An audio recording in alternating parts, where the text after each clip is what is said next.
All right. What's going on, everybody? Welcome to the final of Madrid for the ladies. The men's finals tomorrow. But, yeah, we've got a big match between Kostyuk and Andreeva. Andreeva, no surprise she's here. She's been solid on the clay and also just solid in the top 10. She was in and out of the top 10 for a little bit at the end of last year, but she's been pretty much top 10-ish for at least a year. And Kostyuk hasn't been to a 1,000 final, but she has already won a clay court title this year, so she is right there as well. They haven't played on clay, but they did play at the start of the year. Kostyuk got the win, so this is an interesting rematch. The roof, I think, is going to be shut, so let's see what happens. By the way, it's really echoing in here because I moved everything.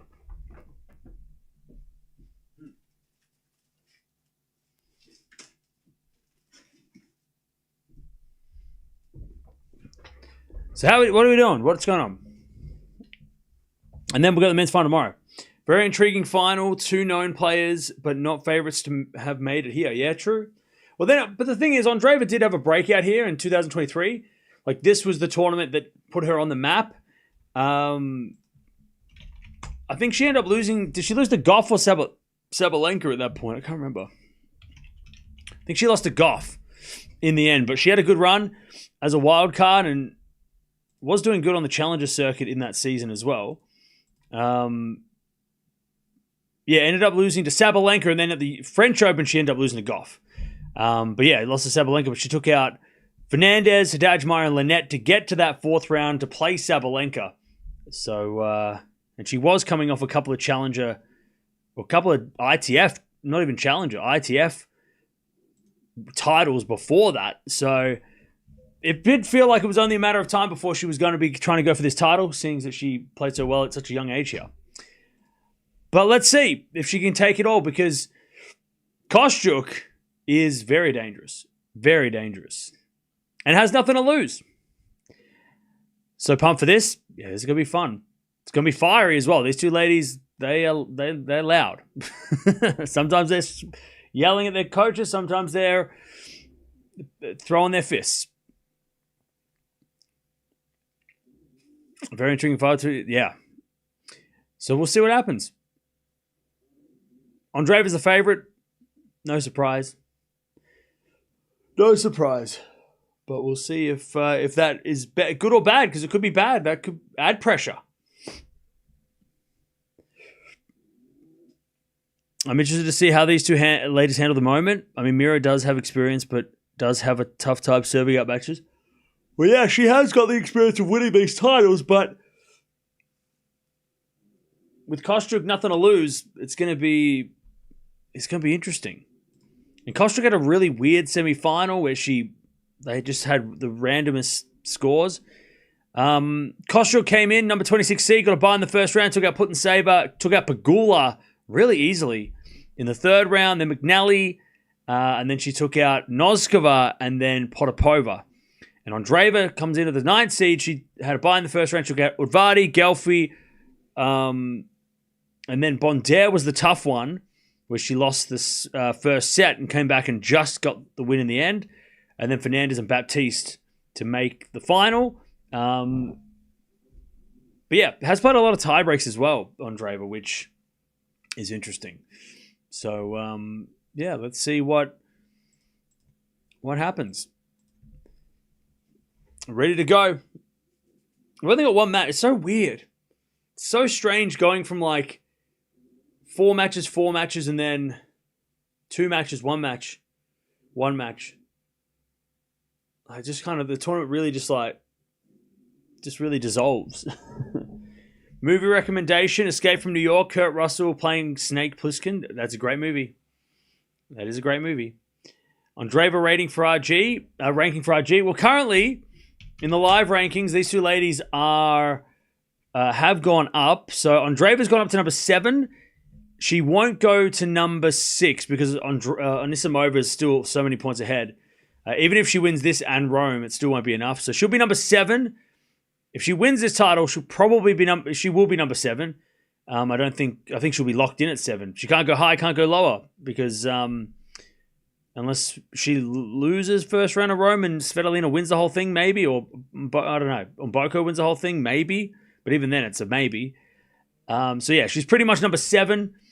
And Kostyuk is number 17 at the moment, which is just near her career high. If she wins this match, it'll be a career high number 15. And they'll both be seated at the French.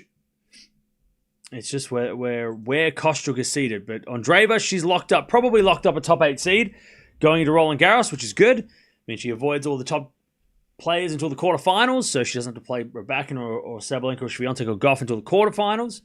So, yeah. So she's got her reward for making the final.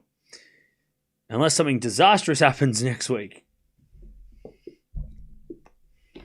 But yeah, no massive ranking change for her.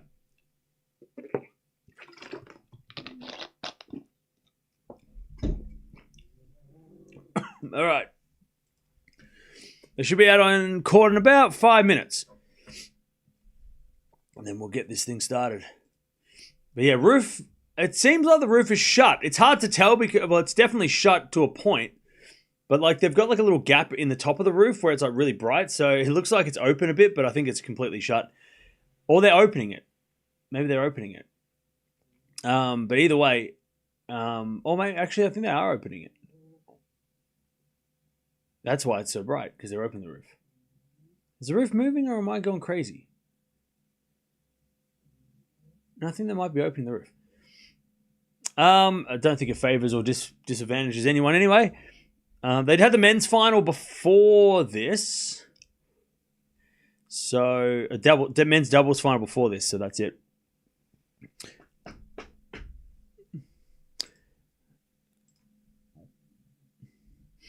Hey, Graham, thank you for the 23 months. Appreciate that. Thank you. What should be the strategy for both players for the winning? Okay, so Andreeva, she will probably be the aggressor because we know that, well, we've seen Kostyuk this week she has been aggressive at times, but she has definitely, especially when we saw her in that Potapov match, they are opening the roof. In that Potapov match, she was very good defensively and getting a lot of shots back. She's going to have to do that a lot and play that style to frustrate Andreeva. Andreeva, though, she just needs to keep her cool. And she's done that pretty well this season. You know, there hasn't been too many moments where, like last year or even the year before, where we've seen her, like, you know, lose a close set and then just completely lose the second and throw the rackets and go crazy. So she definitely needs to keep her cool, but she has been doing pretty good at, like, getting over those kind of, you know, moments where she has those letdowns. But yeah, Kostyuk's just got to be defensively, just get everything back. And then, obviously, attack when she has a chance. Andreeva is 2 is your guess. Okay. But yeah, but Andreeva is the favorite. So, and she was the favorite against Baptiste. She was the favorite against Fernandez. And it's probably a good thing that she played both of them because both of those players are more like her opponent today. If she was playing against Raducanu today, or even like Pliskova, it would have been better for her to have played someone like a Sabalenka. But because she did play Baptiste and Fernandez, who are very good defenders, and she beat them in straights, and she also had to, you know, had a test in the second set of the semi-final, first set of the quarterfinals. It'll be a nice. She will be able to use a lot of that confidence, a lot of those a lot of those strategies against Kostyuk. And Kostyuk against Noskova is probably, I mean, Noskova's got a bigger serve than Andreeva, but Noskova's probably the best warm-up she's had to take on someone like Andreeva. Potapova and Kostyuk were so similar, and that's why the scoreline seemed to go like this, because they were just playing the same similar style. It was just the weirdest score. But Kostyuk has played McNally and Noskova, who are probably more like Andreeva. She also played Putintseva and Pegula, but they're not. I mean, Pegula's a little bit like Andreeva, but I would say that at least Noskova was probably the best test for Andreeva. Like, she could use a lot of those strats against Andreeva, especially because Andreeva is good at doubles. Noskova is good at doubles. They both like to come to the net, so there's going to be that variety. So, and Kostyuk also likes to come to the net too. So she also has that variety. They're all good doubles players. Both these ladies are good doubles players too. So, Mirra has impressed me with how she's been able to handle the bounce back from every tough moment this year. It feels like it could be a difference this year. Oh, yeah, for sure. I mean, there's been a couple of times, but where she's had those really unlucky losses or really like heartbreaking losses. We saw it in the February matches for sure. Like her season's actually been decent. I know we're not really talking about her much, but you know, her season started off in Brisbane. She lost to Kostyuk, then she lost to Svitolina. So she won Adelaide. Then she lost to Svitolina in Australia, not bad. Mboko in Doha in a heartbreaking, I think she had match points, lost that one. Anisimova in Dubai, again, tiebreak final set, lost that one. The Siniakova match in Indian Wells, she had a chance in the middle of that match to close it out in the tiebreak, lost. That was probably her worst loss, and then she just told the crowd to get stuffed. And then Mboko in Miami, she lost that match at a 3-setter. She won Linz, and then she lost to Raducanu. So she's actually not had a bad season. Like the players that she's lost to, she's had 26 wins and 7 losses, and most of those losses have been to either, Siniakova was the worst loss. She's lost to Kostyuk, and then she's lost to 3 top 10 players, and then 2 players that ended up in the top 10 very quickly after. Like Svitolina was in the top 10 after the Australian Open after she beat Andreeva, and then Mboko was the same. Got to Doha, and then once she got to Indian Wells, Miami, Mboko was top 10. So she lost to top 10 play just before they reached top 10. So you could say that 5 of the 7 were top 10, or at least the current top 10. She's also beaten Oskova, who was number 12. She's obviously beaten Swiatek on the clay, which was a great win. She's beaten Mboko as well. That was in the Adelaide final. In Stuttgart, she beat Penko. So she's had some really solid wins as well. So yeah, she has had a great season, Andreeva, and we're not talking about it that much because Sabalenka's been flawless. Raducanu has been amazing. We haven't really, Pegula's been great too, and Svitolina, but Andreeva's probably number 5, unless you want to put Coco or maybe, I don't know where Swiatek fits in that, but Andreeva's got to be top 5 for the season based on that record. And yeah, she's lost to a couple of heartbreaking matches to top 10 players. Except for that Siniakova loss, which was kind of out of the blue. But yeah, if she wins this one, you got to think that she's like top 5, top 3, like best season, top, and maybe even number 2 or number 1 in clay at the moment. Should we have 2 more titles? So.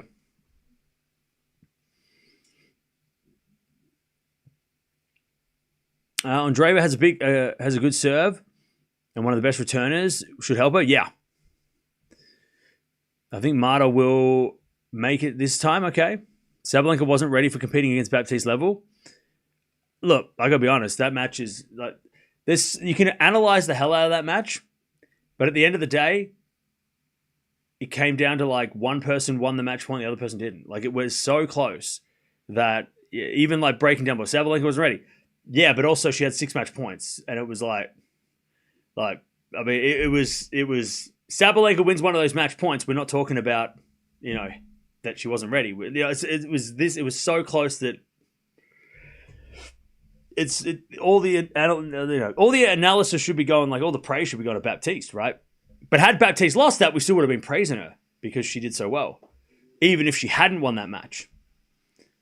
But yeah, like Sabalenka played well, Baptiste played phenomenal, and Baptiste won the match point, and Sabalenka didn't. That was the difference. Similar to what like the Indian Wells semifinals, remember? The Indian Wells final. Like Raducanu played great, Sabalenka played great, but it was just Sabalenka won the match point. It broke it down all the way down to that. That's all it mattered. All right, players on court. Here we go. But Baptiste was great, and I hope Baptiste has another good run in Rome. That'd be really fun. Really fun to see her do it again. Mirra could be number 3 in the race to finals, or already is. Let me have a look. So she is. She's currently number 4 behind Pegula, but if she wins today, she'll be number 3. So, Chad, I already told you. So, in this order, Raducanu, Sabalenka, Pegula, Andreeva, Svitolina, top 5 for the year. yes, right? I mean, I mentioned those 5 players as the best 5 of the season. Pegula had a phenomenal start to the year on the hard courts. So did Svitolina. Obviously, Raducanu and Sabalenka have been great all year. And Andreeva's now picking it up on the clay and having one of the best, probably the best clay season so far. So, yeah. And then you got Mukova and Boko, Gauff, Kostyuk, Bencic, and then Swiatek just outside of that top 10. So, yeah. I mean, yeah. Andreeva, top 5 season so far, but definitely top 3 after today. The only difference between her and, I guess, Svitolina is the fact that Svitolina hasn't won a 1,000. And this year. She came close, though. Coco and Iga are slacking. Well, they've got a lot of points to defend over the next couple of months. So we'll see how, like, does Swiatek and Gauff, drop down to, 5 and 6, like, over the next 2 months, right? We'll see what happens when we get to, August, right?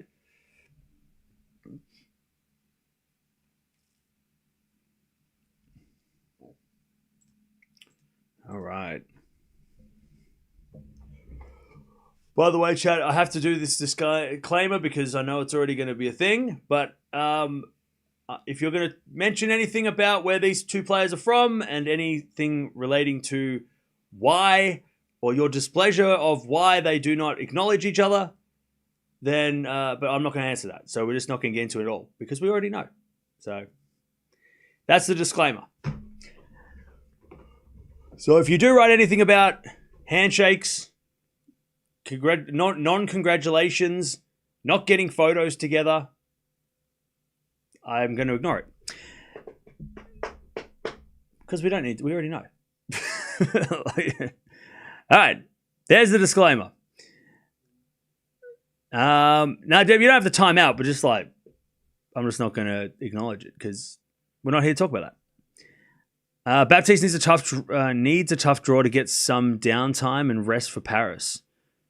If she has a deep run in Rome, will she have anything left in Paris? Same with Sinner. Well, they're professional athletes, so you'd hope they'd have something left. I don't think Baptiste. I mean, Baptiste. So basically, you're saying you need Baptiste to lose in Rome, and you want Sinner to lose in Rome as well.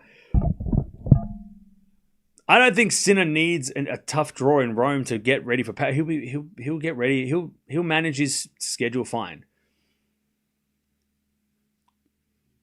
And Baptiste, I think, is fine too. I don't think she needs to lose in Rome to be ready for Paris. I think they'll be fine.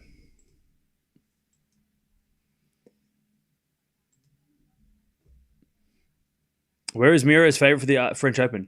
I tell you, if she wins this, you got to think she's third. You got to say she's third because you've got, Sabalenka, Raducanu. I don't know what order they're in. Maybe equal favorite, and then it's got to be Andreeva, who's won 2 titles. So, and then maybe you put Gauff, Swiatek, Pegula, Svitolina, any of those players in that order, whatever you want. But I think she's got to be third favorite, right? She's got 2 clay court titles if she wins this. Now, you can argue, well, who did she play this week? Because she hasn't beaten anyone in the top 10, right? Even if she wins today, she hasn't beaten a top 10 player. But she did, beat Swiatek in Stuttgart, so you got to put her ahead of her. She lost to Raducanu, so you put her behind her. Plus, she's got 2 titles, and that's not nothing. So, and plus, we've got Rome coming up, and she'll probably, well, hopefully for her own test, take on some top 10 players there. But yeah, I'd put her in third place because I can't think of anybody behind her that would be, besides Raducanu and Sabalenka. I don't know who you'd put in front of her. Maybe Coco, because she's the defending champion. But unless Coco does something in Rome, it's hard to somebody who's wins a 1,000 and it has got to be in the top 3, right? Now, if she loses this match, then that's interesting. And then we're going to talk about that. but yeah. Will Mirra keep her calm? I hope so. I mean, she's been keeping her... Well, she has been upset in matches, but she hasn't let it cause losses, you know what I mean? She has been... We have seen her, even this week, being negative and and not being, and getting upset, but it hasn't caused her to lose. So, which is good. Game starts, stop talking. Game hasn't started. They're still warming up. Just, I'll let you know when it starts, all right? It hasn't started, see?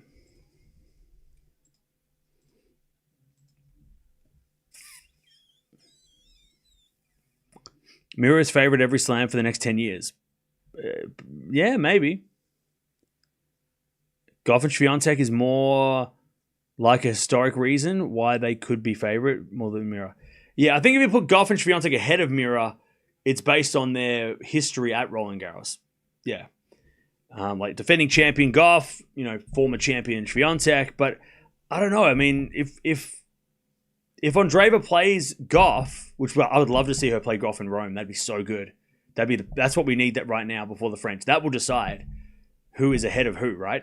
We've already seen Andreeva take out Swiatek on clay, so we can say, okay, well, at least ahead of Swiatek, based on that result. But yeah, I would love her to play Gauff in Rome. That would be exactly what we need right now to clarify who is the third favorite, because I think it is between those two. The former champion versus the most informed clay quarter or clay player. Mirra's 0-4 against Coco. Yeah, but we need to see that match now. I mean, that's cool, but like 2026 on clay, that's an interesting matchup.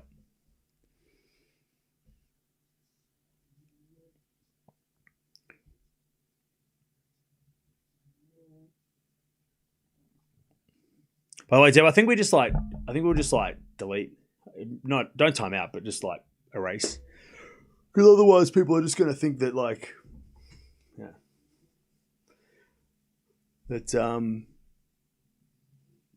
that we're here to talk about things that are not tennis related. Do umpires usually wave to the camera? Yeah, on the WTA they do. I find a lot because they put the camera right into their nostrils. And they're like, hello, and they're like, hi, back the hell up. Get off the ladder. All right, here we go, chat. We're getting started. I'm gonna go whatever I said in the preview. I can't remember. Did I say? I think I said Andreeva in 3, maybe. I can't remember. You all watch the preview. You tell me. All right, Kostyuk to serve first. As the return goes in front of Kostyuk. Kostyuk puts that away. Beautiful start. All right, 15. Love. Great hitting from Kostyuk to start.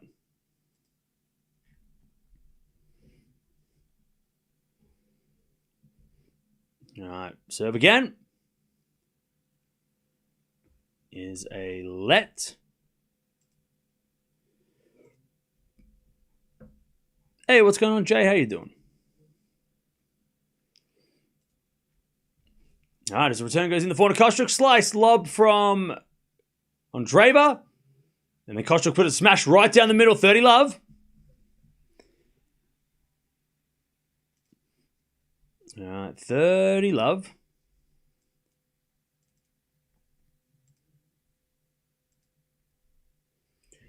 As Kostyuk serves again. Mirra in 3, Mirra in 2, 3, Kostyuk in 2, Mirra in 2. You said Andreeva in 3 yesterday. I'll go with that then. Close straight sets. Close 3. I'll stick with that. 40 love. Great serve. Ace from Kostyuk.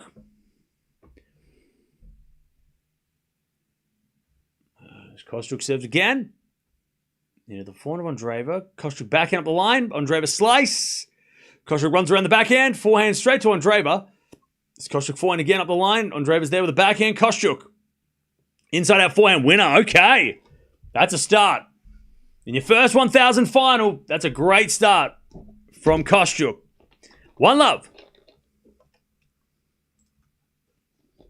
1-0. By the way, did Hurkacz? I didn't check the results of the Challenger event. How did Hubie do? Did he beat Burachaja? Oh, he's playing right now. He's down a set. Ooh, okay. Quintabilla is on one set all as well. God, these challenger events this week, they feel like 250s. Oh, so Berg's won. He's into the final.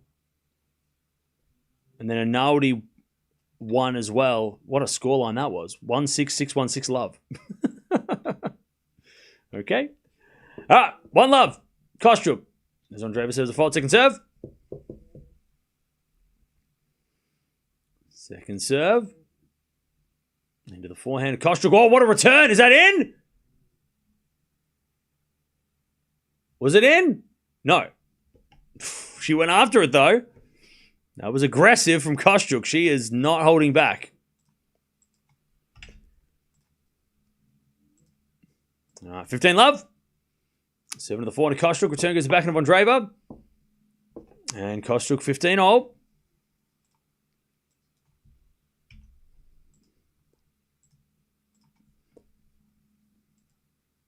All right, Andreeva serves again. Great serve down the tee. 30-15.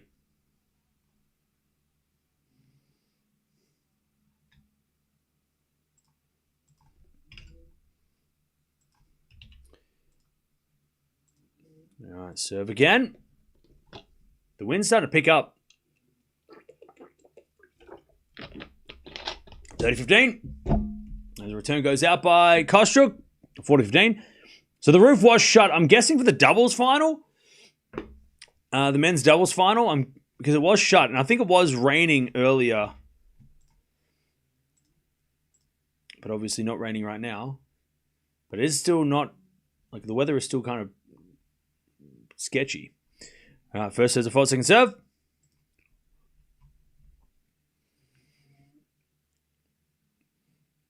Serving the forehand of Kostyuk. Return goes out, and Andreeva holds, and it's 1-all. Somebody else wants us down the tee mean.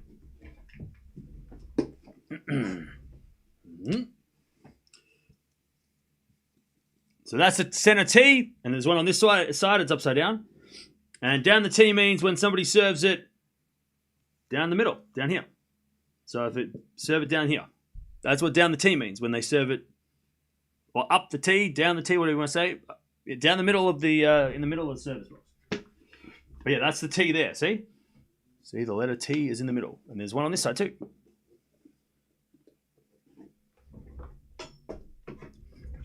15-love. As Kostyuk serves again.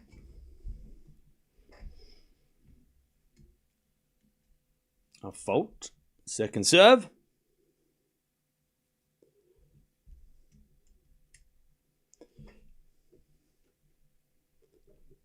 As the return goes wide by Andreeva, 30-love.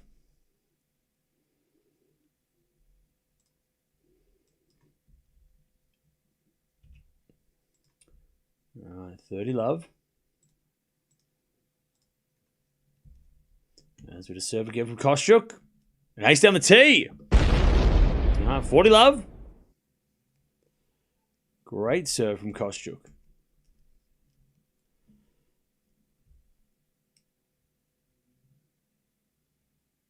Kostyuk serves again.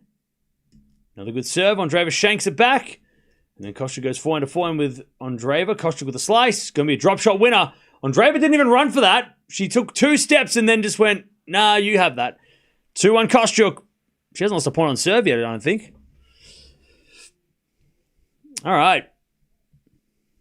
I thought I graduated from Tennis 101. I registered for 102. All right, well, Tennis 101, there's a lot, all right? There's a lot to cover. It takes a couple of semesters, all right?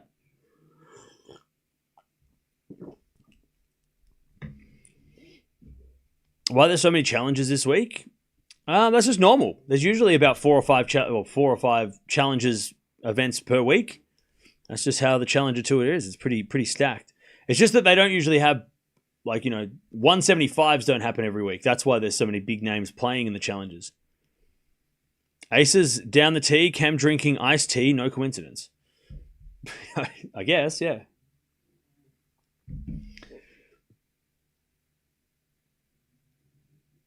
WTA is really interesting, really amazing, unpredictable, exciting, yeah. It is great. We do love WTA. All right, 2-1 to start this match.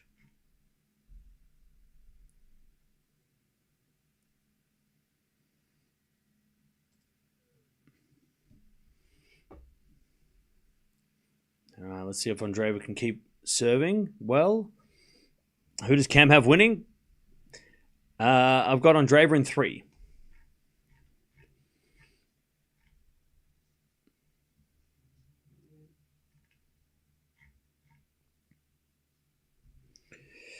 All right, here we go. Andreeva to serve. Into the forehand of Kostyuk. Return goes out. 15-love.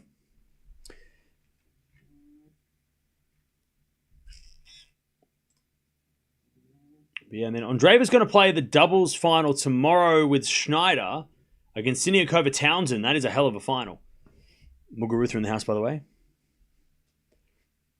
All right, return goes in the backhand of Andreeva. Backhand now from Kostyuk as they go backhand to backhand. And then Kostyuk goes in the forehand of Andreeva. Forehand from Kostyuk to the backhand of Andreeva. Kostyuk backhand again. Andreeva up the line. Kostyuk in the net. 30-love. 30-love.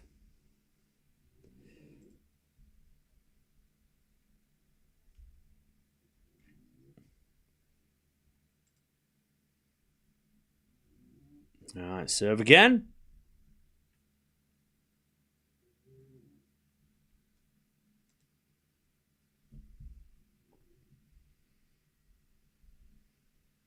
Is into the backhand of Kostyuk. Backhand up from Andreeva. Drop shot. Oh, nice. 40-love. Nice drop shot. I'm at the live match now. Listen to some a-hole yelling tennis talk rules. Don't get yourself in trouble though, Travis. Be careful. I don't want you to be watching the match from the screens outside. All right, 40-love. As Andreeva serves again. Into the backhand of Kostyuk. Andreeva backing up the line. Kostyuk. Cross-court forehand. Andreeva goes up the line, but she missed it wide. It's 40-15. Yeah, don't kick out. Don't get kicked out on... do it at the very end. Maybe. Do it at the end when they can't kick you out because there's 3 points to go. 40-15. Trevor's the real man. That's it.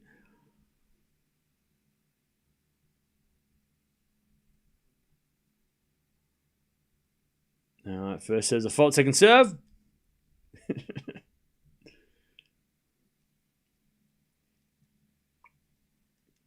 We get double fault.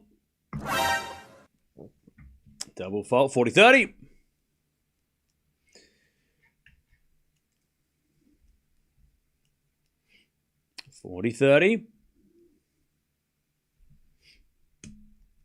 Serve again.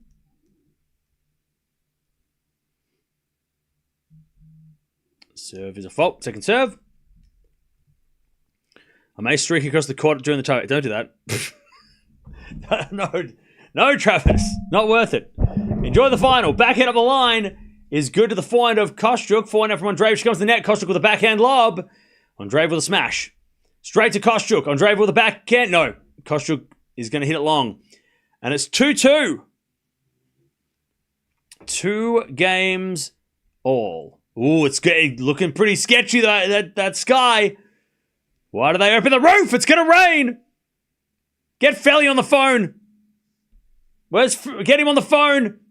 Somebody call Felly. Tell him to press that button, close that roof. Even the front row who are wearing suits, they're like, oh no. This is... Can't get this suit. This suit's $5,000. Ah. The front row are going to get soaked. Backhand up the line from Andreeva. That's a winner. It's the first point that Kostyuk has played a poor point on her serve. Love 15. Travis, tell Felly to close the roof. If anything, just yell out, close the roof. No, don't do that. Don't do that. Love 15. Serve is a fault. Second serve. If it is an indoor final, by the way, both these ladies won titles indoors, so it doesn't really make any difference. It might actually be preferred for both. Serve goes in the backhand of Andreeva. Andreeva in the net, 15-0.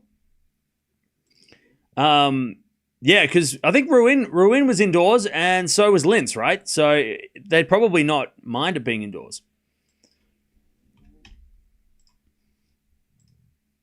They would not be bothered. As the return goes out by Andreeva, and it's 30-15.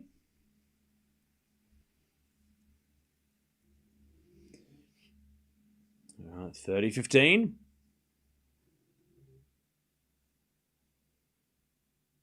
Kostyuk serves again.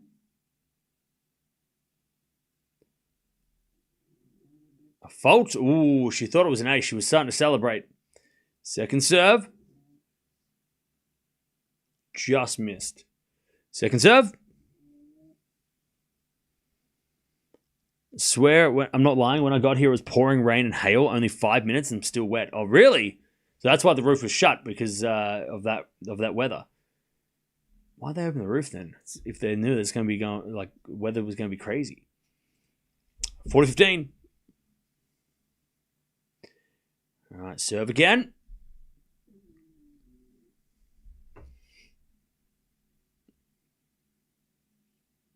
(40-15).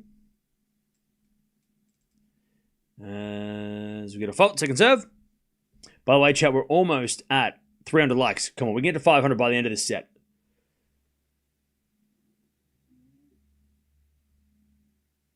40-15. As the return goes up the line for a winner from Andreeva. Lovely shot. 40-30.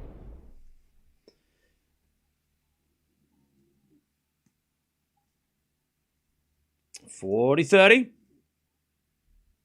Yeah, great return. 40-30.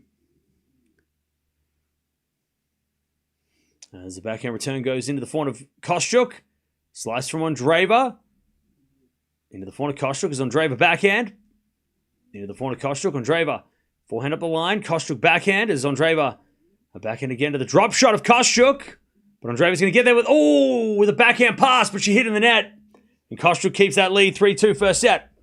There's a chance there. Kostyuk didn't hit the greatest drop shot, but Andreeva couldn't do anything with it when she got there. All right. Now let me try something. I want to see if I can.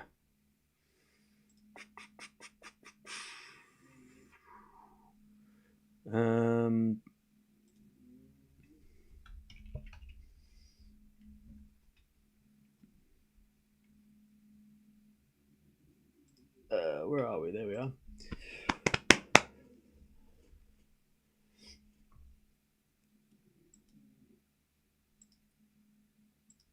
All right.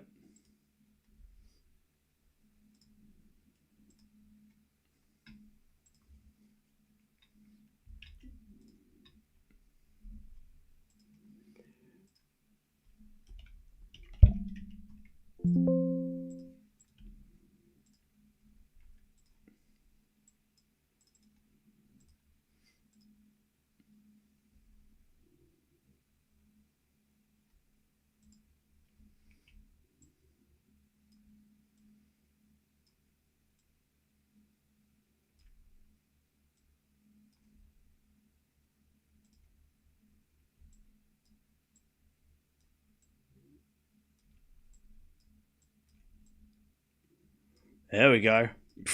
That looks great. Look, chat, ready? Wait, it didn't work. Why didn't it work? Hang on. Where's the ball?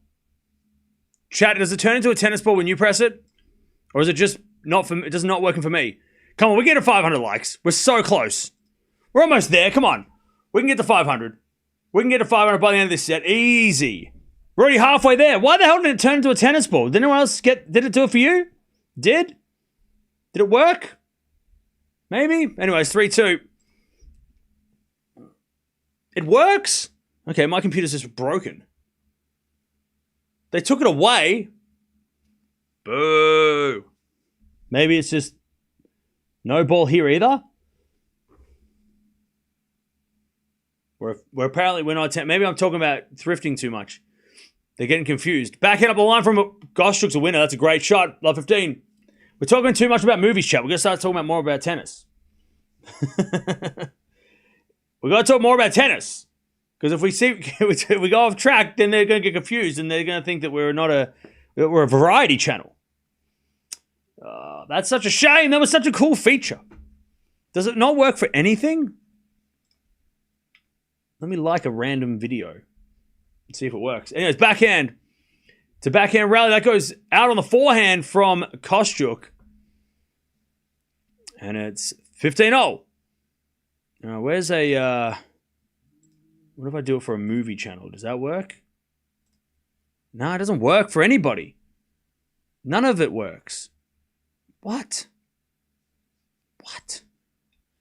What is this? That was such a cool feature. Anyways, 15-30. Kostyuk puts away the winner.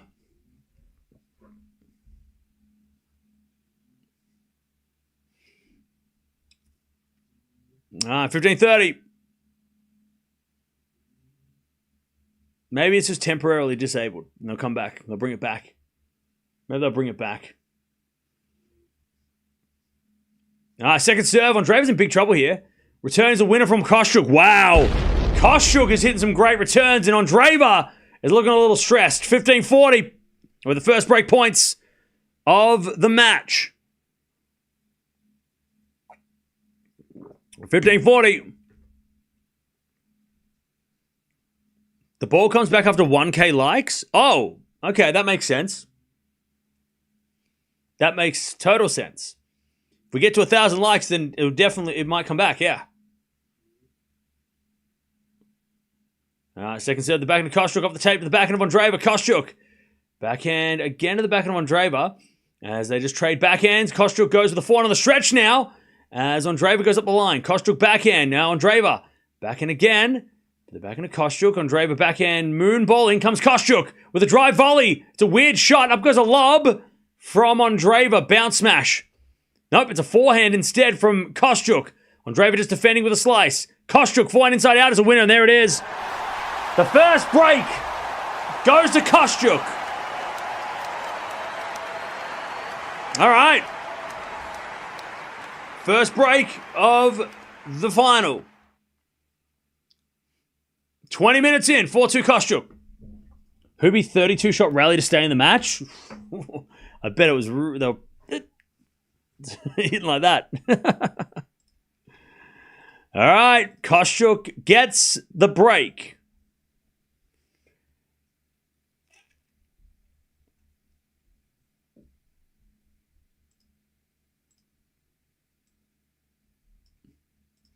Backhand to backhand rally.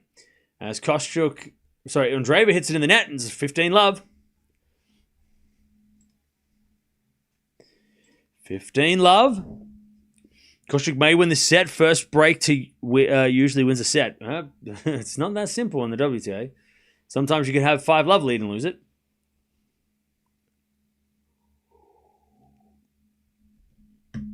All right. Serve to the forehand of Andreeva. Kostyuk goes to the backhand of Andreeva. Kostyuk on the attack.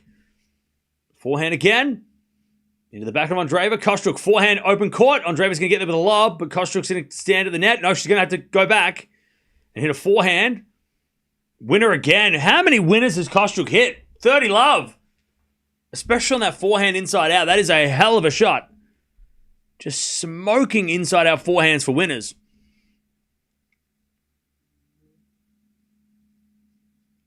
All right, 30-love. Kostyuk on a mission. Yeah, she is on fire. 30-love. First serve's a fault. Second serve.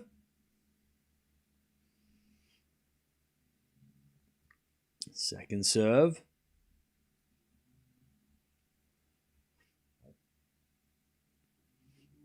Ooh, double. No, it was a let, was it? Okay. All right, second serve.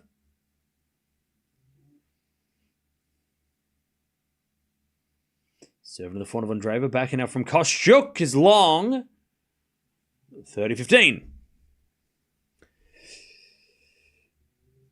30-15. Have you noticed Kostyuk has had even more power and accuracy in Madrid? Yeah, she's been going for it. She's got Andreeva scrambling. All right, serve is a fault. Second serve.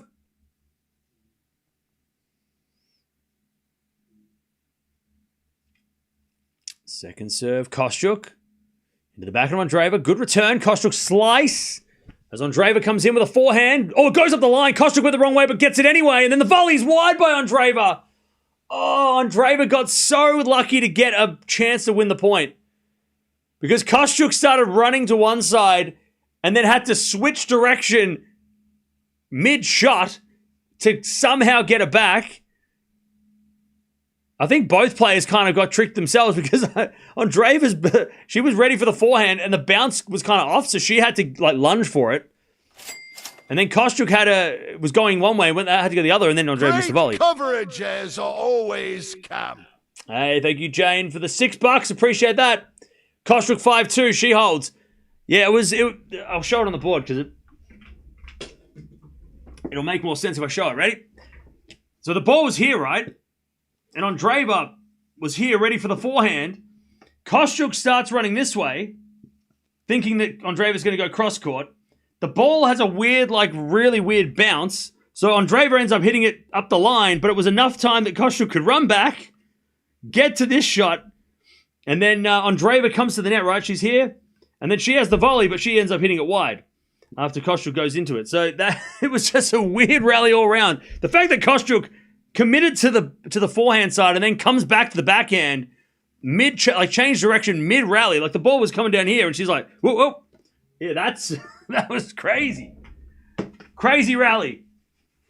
And then the missed volley. I mean, Andreeva shouldn't have missed that. It was an absolute sitter volley. All right. 5-2. How are we doing, chat? Where are we watching from, chat? Where are we watching from? By the way, we're almost at 500 likes. Come on. If you don't at least like the whiteboard. I have a whiteboard. I draw on whiteboards. All right, we've got Cincinnati in the house. We've got Singapore. We've got Poland, Sri Lanka, Iowa, Michigan, Estonia, Canada, USA, UK, Pakistan, Zimbabwe, New Jersey, Buenos Aires, Nigeria, Dominican Republic, Italy, Sierra Leone, Malaysia, Jordan, Virginia, Manila. We've got Beijing, Toronto, Vegas, Sweden, Kentucky, India, Miami. We've got the UK. We've got South Africa. We've got Vietnam, Luxembourg, Mexico, Indonesia. All right, 5-2. Andreeva serving to stay in the set. It's only been 25 minutes. It's been a quick set. Serve goes out wide the forehand of Kostyuk. Kostyuk in the net. 15-love. Johannesburg, Texas, Green Bay, Cape Town, Melbourne.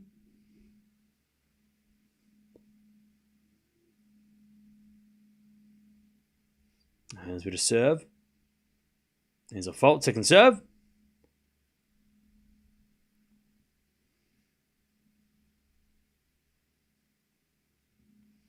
Second serve, the back of Kostyuk. Four now from Andreeva goes wide. Good return. 15-all. 15-all.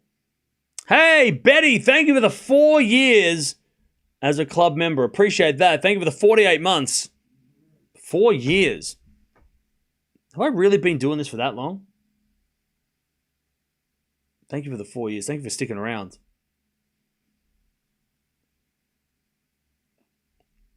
Serve to the backhand of Kostyuk. Return goes the forehand of Andreeva. Backhand from Kostyuk. To the backhand of Andreeva. Kostyuk.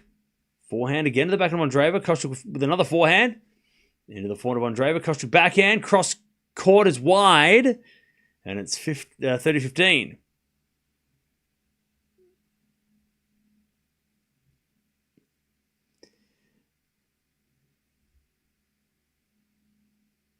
All right, serve again.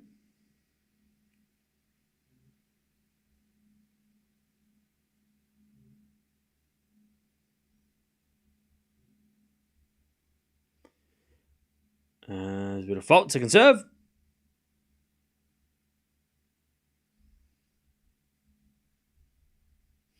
And the return goes out on the second serve by Kostyuk, and it's 40-15.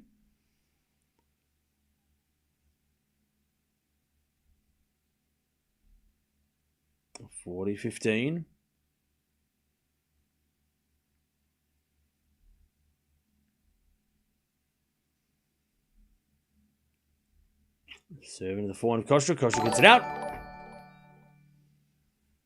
Mandy, thank you for the €5. Why does it never show up? Thank you for the €5 super sticker.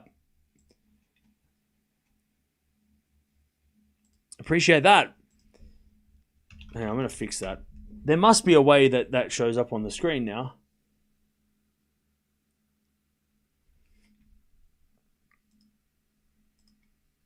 All right, Kostyuk serving the set.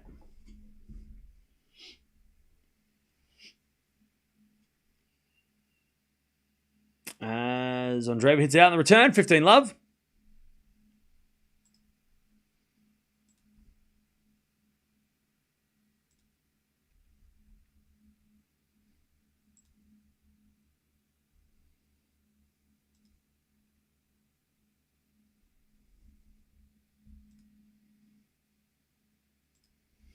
As with a fault, second serve.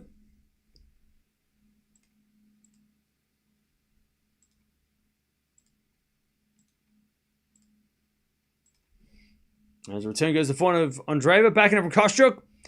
Goes long. 15-all.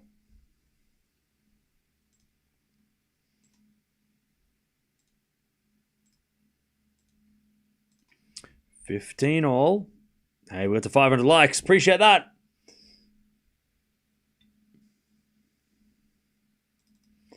All right, 15-all.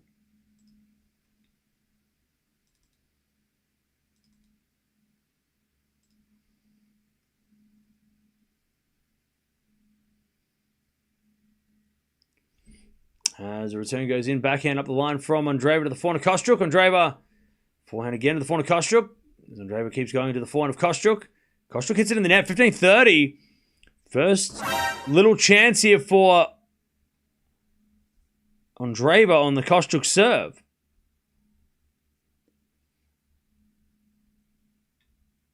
All right, 15-30.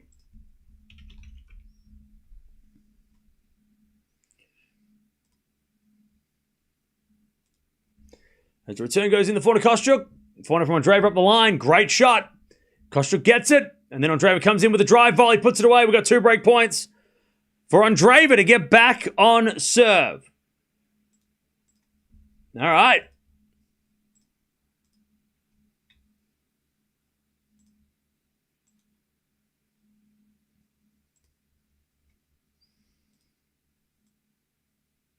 Andreeva to get back on serve. As she saves one, Kostyuk. 30-40.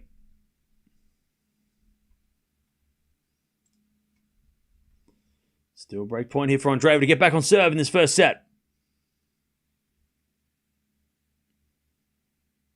Serving to the backhand of Andreeva. Backhand of Kostyuk again. The backhand of Andreeva.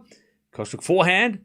Again to the Andreeva backhand as Kostyuk with a forehand cross court. Andreeva up the line. Kostyuk's there with a backhand. Andreeva on the attack. But hits a backhand in the net. And we get the deuce. We get the deuce. Andreeva unable to break back.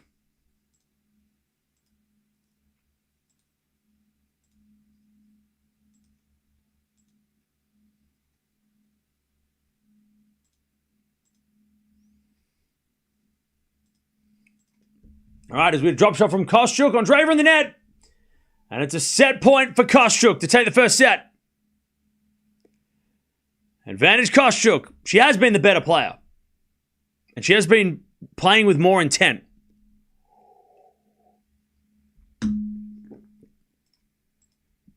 She has been more aggressive and taking the initiative in the rallies. As we get a serve again from Kostyuk is a fault. Second serve.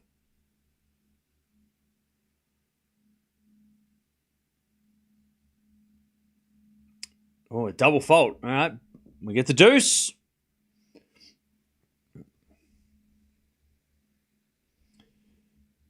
We get to deuce.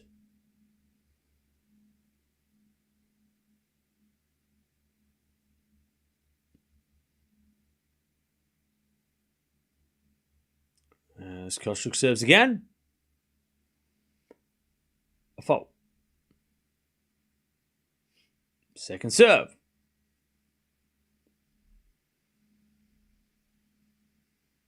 Into the forehand of Andreeva, up the line to the back of Kostyuk. Andreeva on the attack with a volley, but she hits it straight to Kostyuk.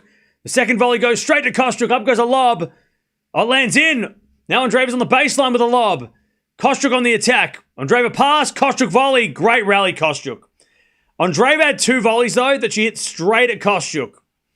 So Andreeva has to blame herself for that loss because she should have won that point. Good defense over Kostyuk. The first volley was good, but Kostyuk... So the second volley was okay, but Kostyuk was just great defensively. Remember, both these ladies can play doubles, so they can both volley.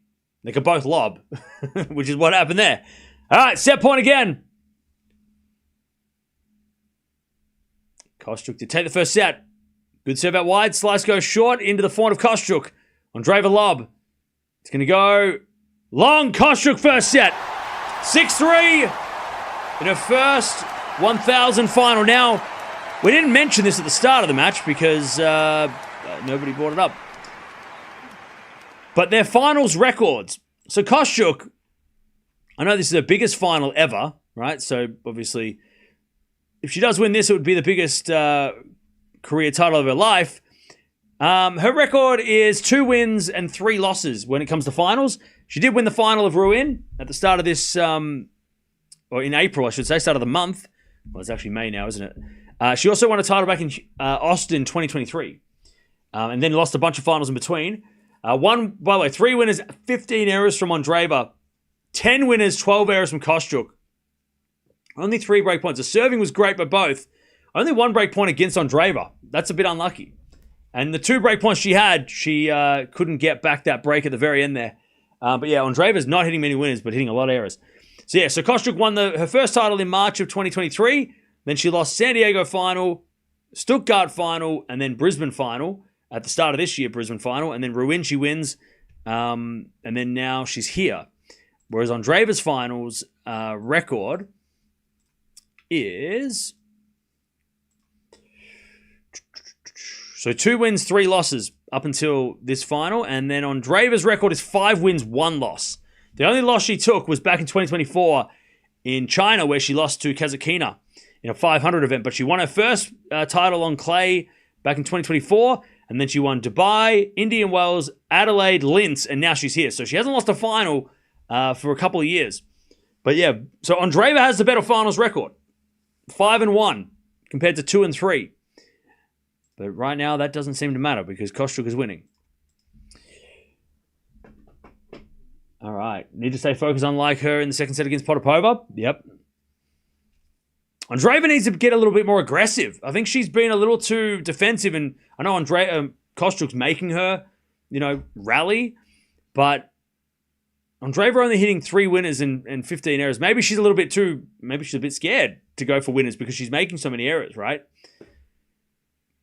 But now Andreeva needs to get a little bit more aggressive, be a bit more of a bully against this Kostyuk game. Starts with a serve, though. Got to get that first serve in so then she can start the rally strong. She only hit 43% of first serves in that first set and won 80% of first serve points, but she barely hit a first serve in. So, less than half, almost 40% first serves in. That's not good enough. And she missed the first serve there and she lost the point in this first point, love 15. Whereas Kostyuk was at 59% and won 100% of first serve points. 100% of first serve points, Kostyuk. Every time she got the first, 16 times first serve in, 16 times 0.1. Crazy. She only lost 4 points on serve. So Andreeva has to hold because Kostyuk ain't going to give away that, well, she's not going to give away a serve. She almost did at the end there, maybe some nerves, but Andreeva's got to get off to a better start here, and she's got to hold. She misses the smash, and it's love 30. Andreeva has to win this game. This first game will set the tone.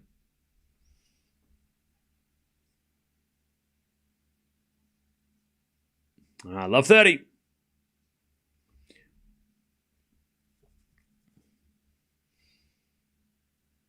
Serve again. Into the forehand of Kostyuk. Kostyuk in the net. There's another first serve, point one. 15-30. 15-30. Kostyuk, Andreeva serves again.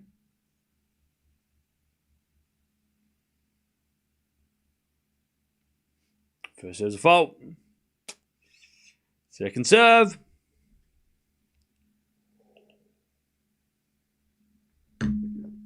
Second serve.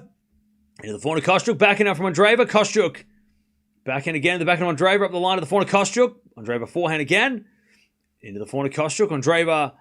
Another forehand. Into the forehand of Kostyuk. Andreeva again with a forehand. Up the line. Kostyuk gets it on the stretch. Andreeva backhand inside out winner. That's better from Mirra. 30-all.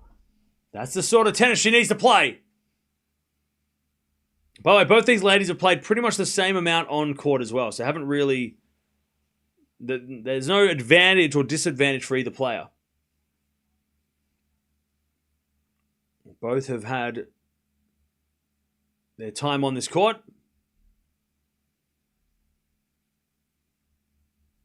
All right, 30-all. First serve's a fault. Second serve.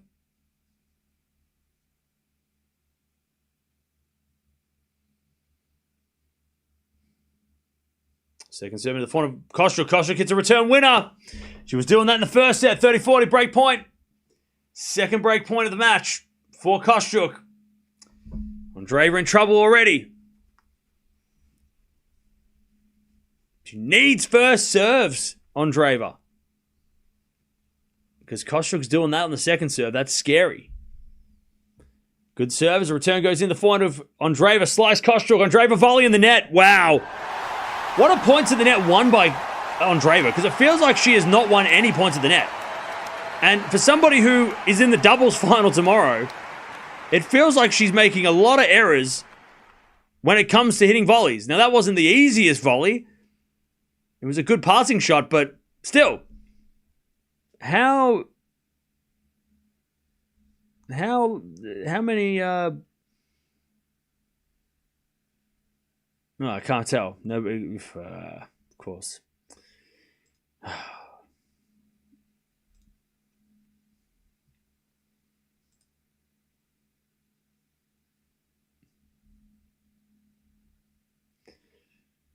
course they don't give out these stats. Why would they? We don't need to know these stats. One love Kostyuk. She's got the break in the second. I'm going to guess that she's lost. She's come to the net about 6 times and only won 1 point. That's my guess. Somebody go back and count the net points. We do it manually. All right, Kostyuk comes to the net. No, sorry, Andreeva comes to the net. Kostyuk with a lob goes wide. There's another point one at the net. One of a few.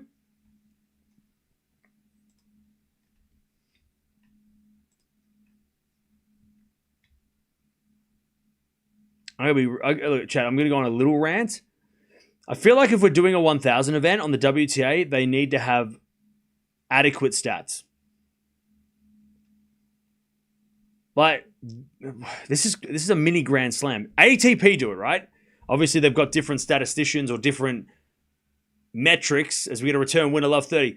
Obviously, the ATP take maybe a little bit more pride in delivering the stats to the audience on when it comes to, like, you know, net points won and important stuff that we all need to know when we're watching these matches. The WTA don't do that, and this is a 1,000. This is the biggest tournaments they've got. They've got to treat these like mini slams because we need that information. That is important information. 15:30. Now, they don't have to do performance ratings and stuff because I'm not mad at that. I'm saying that, like, things like points won at the net should be a normal thing that is shown on 1,000 level. We should be They should be telling us that. How many points have been won and lost at the net, especially today? That's such an important thing in this match. Double fault, Kostyuk, 15-40. All right, Andreeva to get back on serve straight away. Do you play tennis yourself? Not currently. I don't have the time. If I didn't have to stream as much as I do and work as much as I do, I would definitely be playing. 15-40.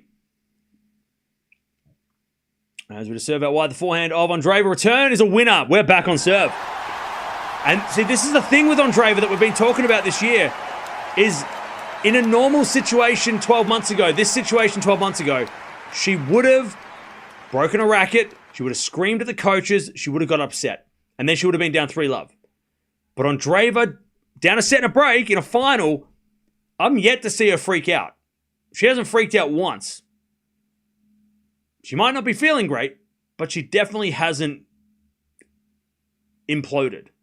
And that's different to 12 months ago when she goes down a break in the second. You would have seen like all the racket smashing. You would have seen her going off at the coaches, blaming them for everything. She would have been losing her mind.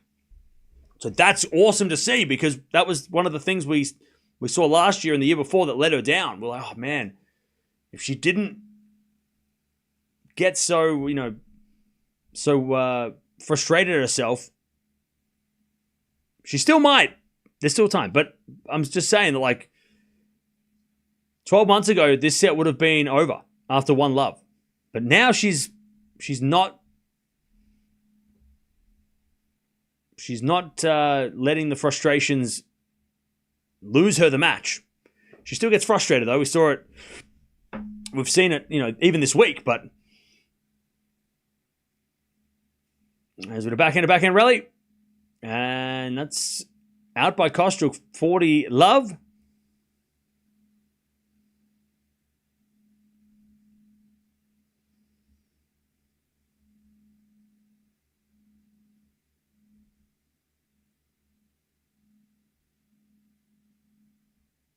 As we just sliced into the backhand of Andreeva, beautiful inside out backhand winner, and now Andreeva's got the lead, 2-1.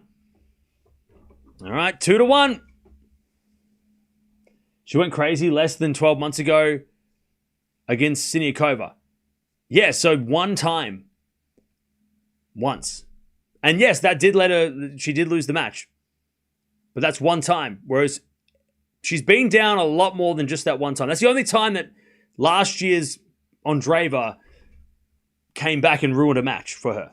But she's had, even this week, when she played Bondaire, she was saying to the coaches, I can't win this match, I'm going to lose. She came back and won, right? So even she didn't believe it. It's, crazy to say that out loud and then just, win anyway. Against Baptiste, she was really getting stressed when she was losing that second set. She had those, had to save those set points. That would have been interesting had that gone 3 sets. Would it have been like the Siniakova match? We don't know. And now she was down a set and a break. Didn't seem to bother her at all, And that's good for Andreeva, because we've been seeing, 12 months ago, even the last, few seasons, it's always been the thing with Andreeva is like how good she's really great, she's got all the shots, but she lets herself down by getting, worked up, getting frustrated, getting angry, and then not getting back on track. Because you can get angry, like you can break a racket, but you just got to get back on track. You can't let it just completely derail the entire match and then you lose, 6-1 in the second. Joshua! Let go, Mirra. I still believe. Let's get this way. Thank you for the 2. All right, she's up 2-1. She is up 2-1.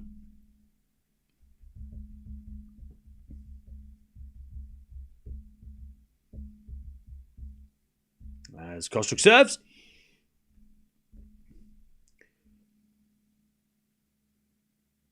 Serving to the forehand of Andreeva. Good return to the forehand of Kostyuk. Kostyuk in the net. Love 15. And you got to think as well that Kostyuk might be getting a little nervous too. Because even though it was only 1-love, it was still a set and a break. She gets that break and she's like, ooh, I might actually win this. And then she gets broken straight back. It's like, oh, wait, hang on. I haven't won this yet. Like she's got to, she's got to keep her cool as well.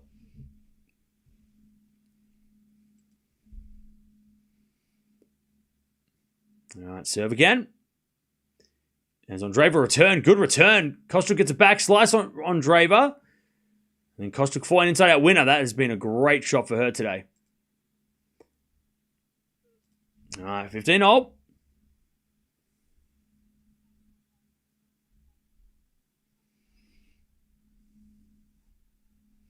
All right, 15-all.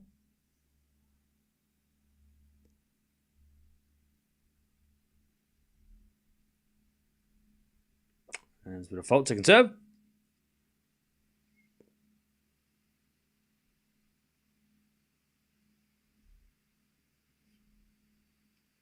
Serve again.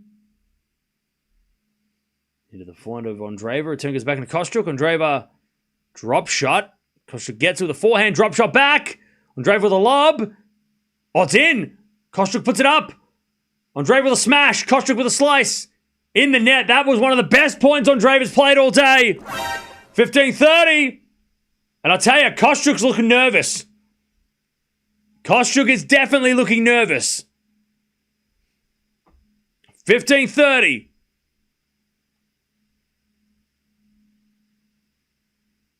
Kostyuk looks a little bit worried. All right, she serves. Into the backhand of Andreeva. Good return. Kostyuk gets it, but hits it wide. And now Andreeva's got 2 break points to take the break and lead. 15-40. The pendulum has swung. Yes, it has. 15-40.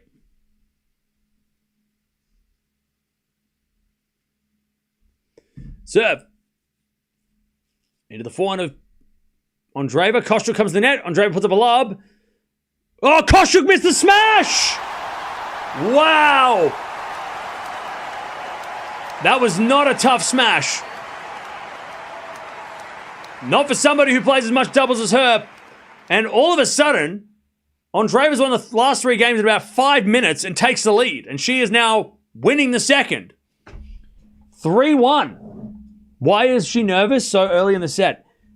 Well, the thought of having the set in the break and all she has to do is hold. That's, she put pressure on herself by doing that. If Mirra can start frustrating Kostyuk, she could win with easy. I've seen enough of Kostyuk upset to know she can't win, Matt. All right, thank you for the 5. Yeah, so, Kostyuk had been rock solid. And then she gets a set in the break, and maybe just for a second she thought, oh, I haven't been broken yet. I'm going to win this. And then Andreeva strikes back, and she's like, oh, all of a sudden I'm down 3-1. Remember, Kostyuk, this is Kostyuk's biggest final ever. Possibly the biggest match of her life. She has played Grand Slam quarterfinals before, so, that might be bigger. But still, definitely, if you've played tennis before and you've been in the situation where you're up a set in a break, and then all you've got to do is hold serve, it sounds easy, but it's not easy. No, I love 30. As the backhand return goes in the backhand of Andreeva. Kostyuk looking to break straight back. As Andreeva slice again. Goes long. Love 40. All right, Kostyuk striking back straight away. Love 40. Love 40.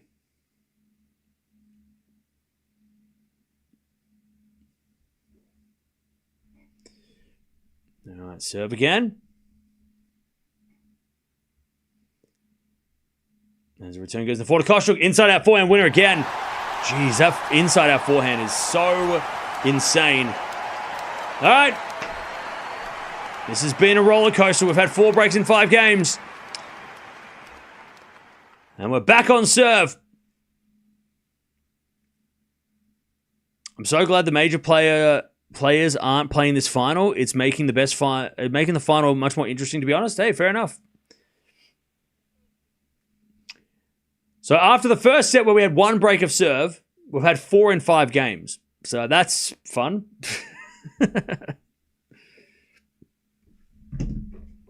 Drama match. It's definitely been exciting. I think Kostyuk will not give Andreeva a handshake, and I hope they do. Well, the mind is 50% in tennis. The mind's like 90% in tennis.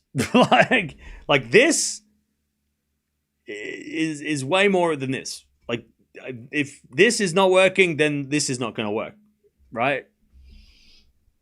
And then there's some players that have like this, but like this isn't as good, but they still win because of this, right?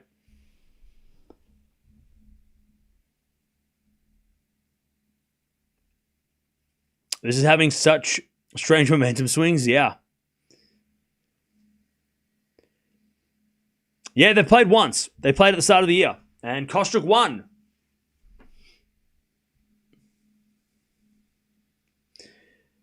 I'm going to tell you all, I know ball, 7-6, calling it, Mirra to lose. Chat, write that down. All right, 3-2. Kostyuk to serve. Another fault. Second serve. Second serve. As we return now to the backhand of Kostyuk. Backhand now from Andreeva's a lob. Kostyuk with a smash. She puts it away. 15-love.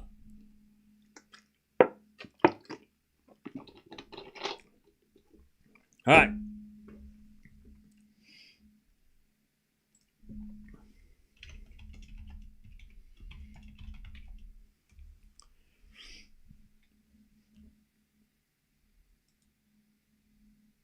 All right. Kostyuk too strong again. 30. Love? Did she get that point? Hang on. She missed. No, she won the point. 30 love.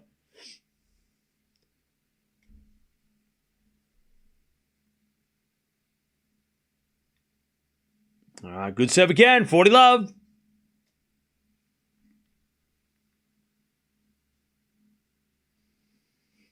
$40 love.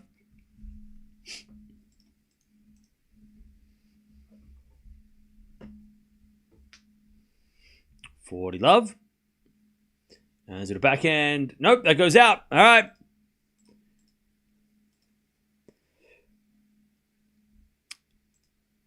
And it's 3-all.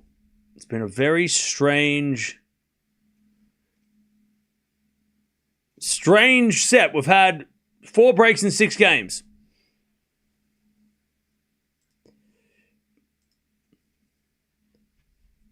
Actually,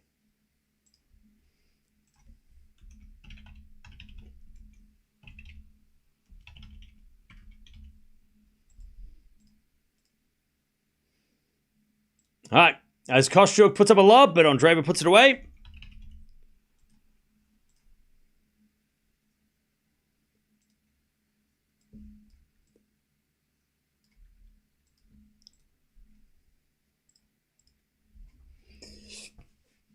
All right, good smash. 15 love.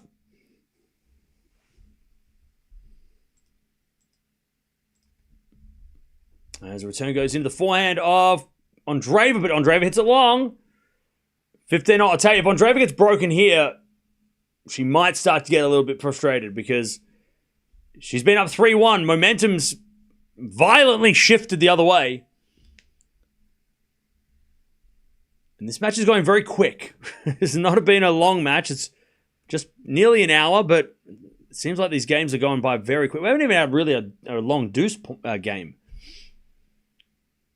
All right, Andreeva serves again.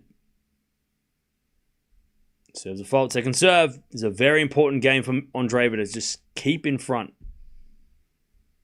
Mirra's got the doubles on tomorrow. She plays tomorrow. Oh, double fault. 15-30. Women's doubles tomorrow before the men's singles final.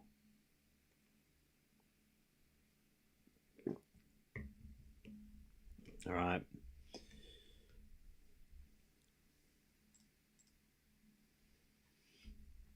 As Andreeva serves again. Serve is a fault. Second serve. Second serve. Into the forehand of Kostyuk. Oh, she hits it wide. And she's looking at the coaches going, I know I was supposed to do that, but that wasn't great. 30 all. 30 all. By the way, Deb, if people are talking about Ukrainian players, that's fine. Just the other stuff. Ace down a T from Andreeva. Yeah, I think the last player that won a 1,000 from the Ukraine would have been Svitolina. I mean, Svitolina is a great player from the Ukraine. I mean, she's been playing for the Ukraine and winning, like, she was number 4 in the world. She won the WTA finals. So yeah, the last player to win a 1,000 would have been her, I'm sure. So Kostyuk will be on the list if she wins this. 40-30, Kostyuk standing inside the baseline to return the serve. But that was a good serve from Andreeva. Kostyuk sprays it wide again. And it gets to 4-3. Andreeva leads. That was a very important game from 15-30 down. All right, chat. By the way, we're almost at 1,000 likes. Come on, we can get to 1,000. We've got like nearly 3,000 people here. And this number will go up as you press the button. So, like, we can get to 1,000. Surely we can get to 1,000. Why is the number not moving? Oh, okay. Jeez. Jump scare much. We're so close! I have a... Look, wait. She's there. She's there. Mia's there. Mia's there. We have to get there by the end of the match. We have to. We have to get to 1,000 likes by the end of the match. Come on. We can get to 700. Check if it... just double check if the like button actually turns into a tennis ball anymore. Tennis ball back at 1,000 likes. Well, that's what the word on the street is. How do I like? You press the button that looks like this. And this number changes. Hey, we got to 700. Let's go. I will be your 1,000th like if I can have your couch. You can keep your like. I'm keeping the couch. The couch is not for sale. I told you this the other day. This is not an ongoing bit. Come on, we can get to 800. Come on, 800. Surely we can get to 800 by the next service game. Kostyuk's about to serve. Quick. Come on. This just hasn't updated yet. Oh, we're so close to 800. Come on now. We can get to 800 by... Quick. Oh no, she's about to serve. She serves into the... Hey, right on time. Anyways, 400 the line to the back of Andreeva. Andreeva hits it out 15 love. 800 right on the dot. Just as she serves. Thank you for liking the video. I appreciate it. We'll try and get to 1,000 likes by the end of the match. 15 love.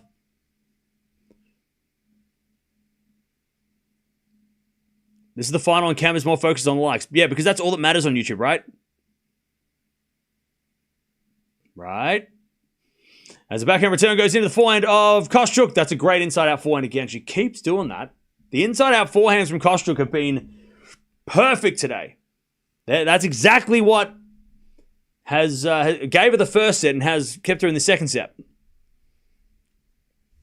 Any celebration for 300K? I'm thinking about it. As with a forehand now from Kostyuk. That's a great shot. 40 love. God, Kostyuk's forehand, man. It's been a hell of a shot.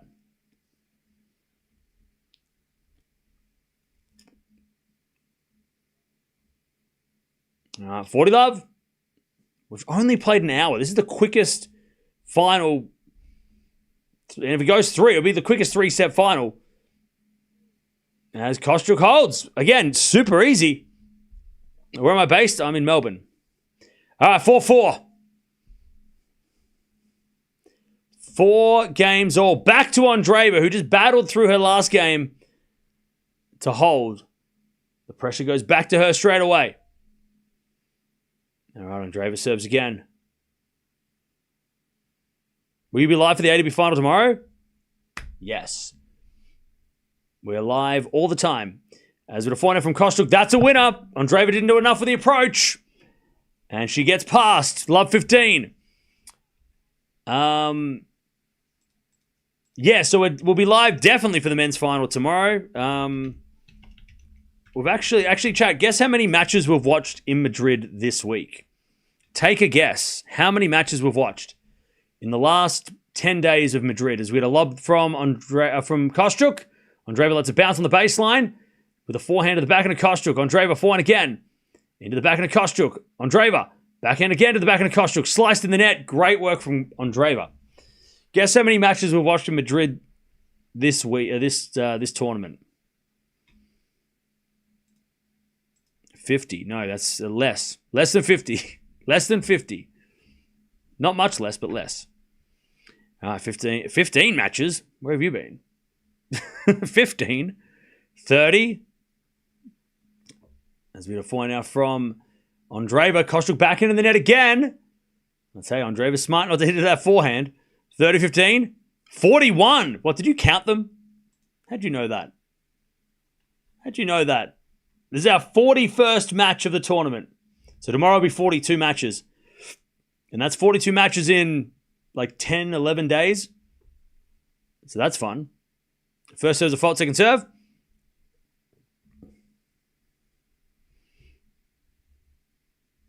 All right, second serve on Andreeva. Into the forehand, Kostyuk, return. Goes in, and Kostyuk hits, Andreeva in the net. Kostyuk at the baseline, 30-all. Another tough game for Mirra Andreeva on serve. 30-all.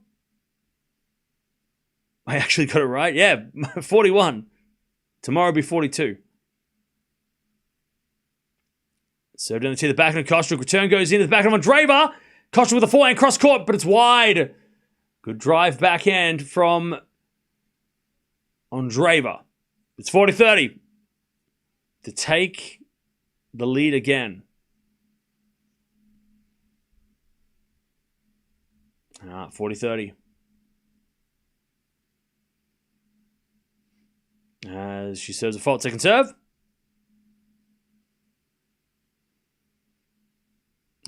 She serves the backhand. Oh, Kostyuk.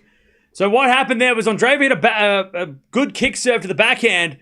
Kostyuk went to run around, but then she stopped and kind of almost cramped herself up.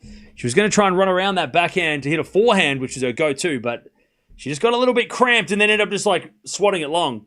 Anyways, Andreeva holds 5-4. And Kostyuk is going to serve to stay in the set. All right. We're almost at 1,000 likes already. So thank you, everybody, for joining us. But yeah, so we've watched 42 matches this Madrid.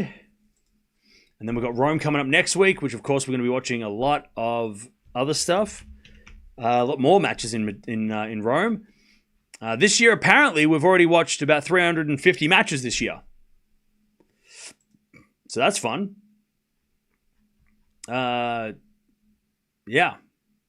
That seems like a lot. Is that a lot? It seems like a lot. How many 350 matches? How many? That's like 3 a day. Every day. Well, we were on a 90-day stream streak. How many days have been happening this year?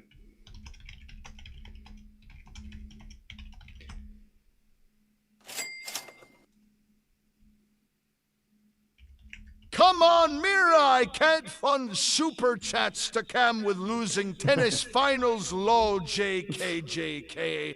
Thank you, Joshua, for the 5.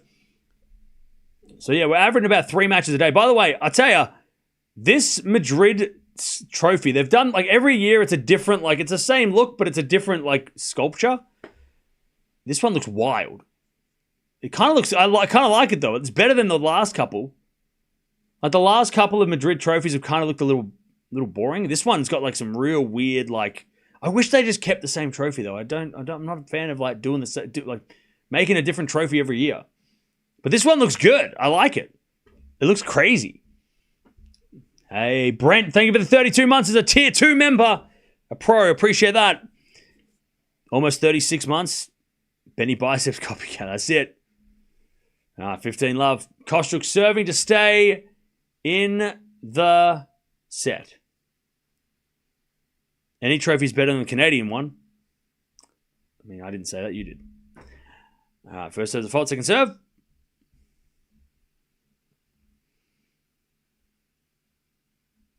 Second serve. As the return goes into the forehand, Kostyuk back in now from Andreeva. Into the backhand of Kostyuk. Andreeva forehand into the forehand of Kostyuk.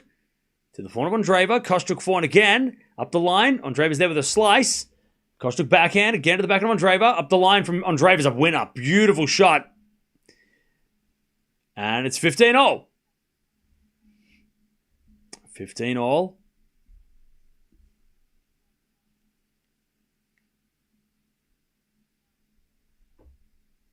All right, beautiful backhand winner. I think Kostyuk was expecting the backhand to the backhand. And Andreeva smart to go up the line and catch Kostyuk by surprise. Return goes into the forehand of Kostyuk. Up there's a lob by Andreeva. But that lob's going to...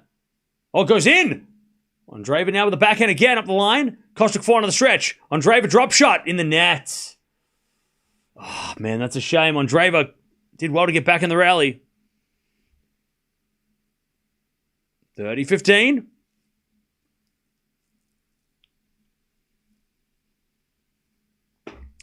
30-15 as Kostyuk serves again.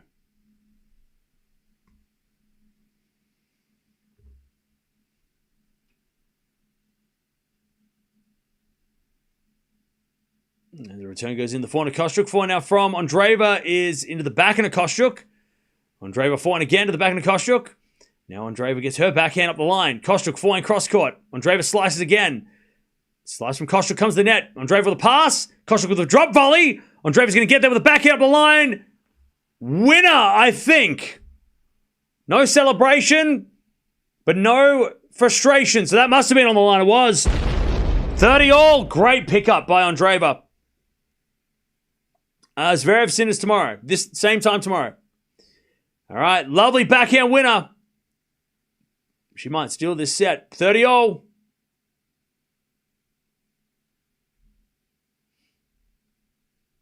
30-all. Serve again out wide to the forehand of Andreeva. Slice goes into the forehand of Kostyuk. She comes to the net again. Backhand passes. A winner by Andreeva. What an angle to bring up set points. And a big celebration from Andreeva as well. That's probably the first noise she's made for the entire match. What a backhand. So smart. Just a little bit, like she kind of dragged it cross court and like took her hand off. It was almost a one-hander. What a shot. 30-40. Mia's like, shut up. It's too much noise. All right, second serve. What a backhand. Second serve. Into the backhand of Andreeva. Oh, no. She missed the return, Andreeva. Sprayed it long on a second serve. She just hit it out. All right, deuce. Poor return from Andreeva. That was, after one of the best backhands we've seen all day, one of the not so good backhands. All right, serving to the forehand of Andreeva. Return is into the forehand of Kostyuk. Off the tape, Kostyuk goes in, and then the volley goes wide. Oh, Kostyuk thought she hit the approach wide. And she kind of watched it, and then she wasn't ready for the volley. And that forehand nearly did go wide, and then the volley definitely went wide. All right, 5-4. Set point number 2. Andreeva to take us to a third in the final. Kostyuk serves. An ace. Woo! That's clean. Deuce. What a serve. That's her first ace of the set. All right, back to deuce. Another ace. Oh, okay. All right. Advantage Kostyuk. If she serves 3 aces in a row, I'm going to do a backflip off camera. Advantage Kostyuk. She serves again. Oh, it's a fault. Second serve.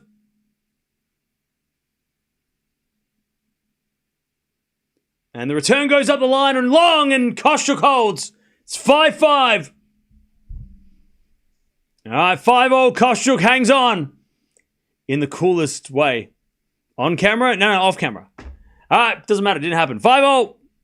2 aces to save and then get this game point. That is That was cold. All right, back to Andreeva. Now, will the disappointment of having those chances get to her here? Let's see. This is a very important game again.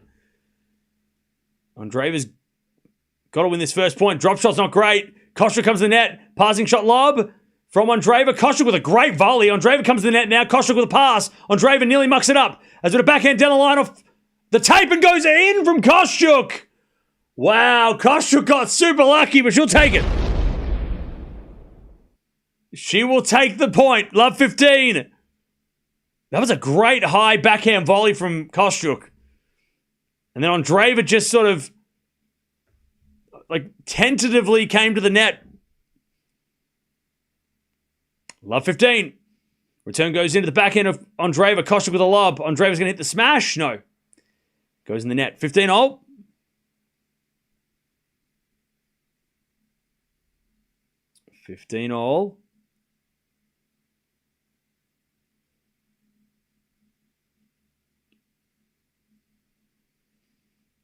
By the way, chat, we're almost at 1,000 likes. We're at 912. 15-all. Serve again is a fault. Second serve.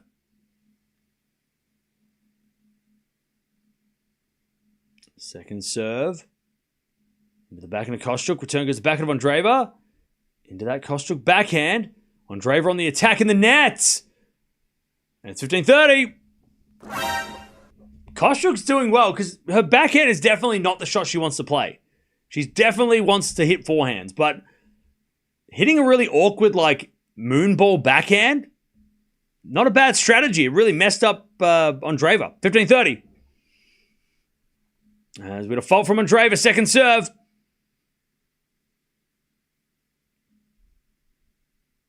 Second serve. Into the forehand of Kostyuk. Good return. Andreeva gets it. Kostyuk forehand again. Andreeva slices it down the line. Into the backhand of Kostyuk. Andreeva. Backhand again to the backhand of Kostyuk, who goes up the line. It lands in. Up the line again from the forehand of Andreeva. Kostyuk gets it back. Andreeva making Kostyuk run now. As Andreeva forehand up the line. Great shot. Kostyuk lob. Andreeva comes in. Puts away the volley. And it's 30-all. 30-all. If you're just joining us, Andreeva's had 2 set points. And that was a decent volley. It didn't need to be anything special. Just an angled off the court. 30-all. As Andreeva serves again. Into the backhand of Kostyuk. Good return. Andreeva has to come to the net. Up goes another lob. Andreeva backhand and in the net. On the drive volley. Kostyuk's got a break point. 30-40. Great defense from Kostyuk from the start, from the return onwards. 30-40. We don't need a third set. Yes, we do. We always need a third set. Or a fifth set. Always. Especially in this match, because it's only been an hour and 15 minutes. Second serve. Oh, it's a double fault. Oh, no. Andreeva's broken. She breaks herself. But she doesn't break her racket. She puts it on Kostyuk to serve for it. That's a positive spin. Yeah, I got broken so you can try and serve for it. Good luck. She didn't get broken. She handed the break over to give her, to see if Kostyuk can get it done. She's testing Kostyuk. That's a good way to think about it, right? That's a good way. Like Zverev tomorrow. We'll say the same thing tomorrow. If Zverev loses a set, he'll be like, oh, he's just giving Sinner an opportunity and see if he has to take it. Reverse psychology, exactly. Yeah. I am going to get broken to see if you've got what it takes. I'm testing you. Yeah. I meant to get broken. I wanted to get broken. It's a psychological test. That's what's going on here. That's what she did, yeah. Yeah, she double faulted to give Kostyuk a chance to serve for it. And then Andreeva breaks back, gets to the tiebreak, and Kostyuk's like, oh my God, I could have won. And then we go to a third. That's that's like 4D chess. Yeah. Exactly. Yeah, this is like crazy chat. We couldn't understand the strategy that's going on here. Just the mind games that are happening. If she breaks back and wins a tiebreak, I'm claiming that as I was onto it. I knew what was going on. See? All right, let's see if Kostyuk can get it done. Remember, this is the first 1,000 final she's ever been in. It's obviously the biggest match of her career. She has been in Slam quarterfinals, but this is definitely her greatest achievement. All right, she's serving for it now. Let's see what she's got. As we get a return from Andreeva to the backhand of Kostyuk. Andreeva backhand up the line. Kostyuk gets it back with a slice. Andreeva forehand up the line. Kostyuk pass. Andreeva volley. Goes long. Great defense from Kostyuk. 15 love. And Andreeva just the toughest volley to hit off the feet. All right, 15 love. By the way, Brent, thank you for the 32 months. It's all a part of the plan. Okay, thank you. Thank you, Josh, for the $2. All right, 15 love. As Kostyuk serves again. And fault. Second serve. She's got to be nervous, Kostyuk. She's got to be nervous. We're almost at 1,000 likes as well. Second serve into the backhand of Andreeva. Kostyuk backhand is good. Andreeva gets it back to the forehand of Kostyuk. Now Andreeva's in trouble. Kostyuk with that forehand. Inside out winner. She's been doing that all day. That's been her favorite shot. 30 love. 2 points away. And what a victory. She's had such a week. She beat Pegula, which was a huge win early in this week. And she serves again, Kostyuk. That's a fault. Second serve.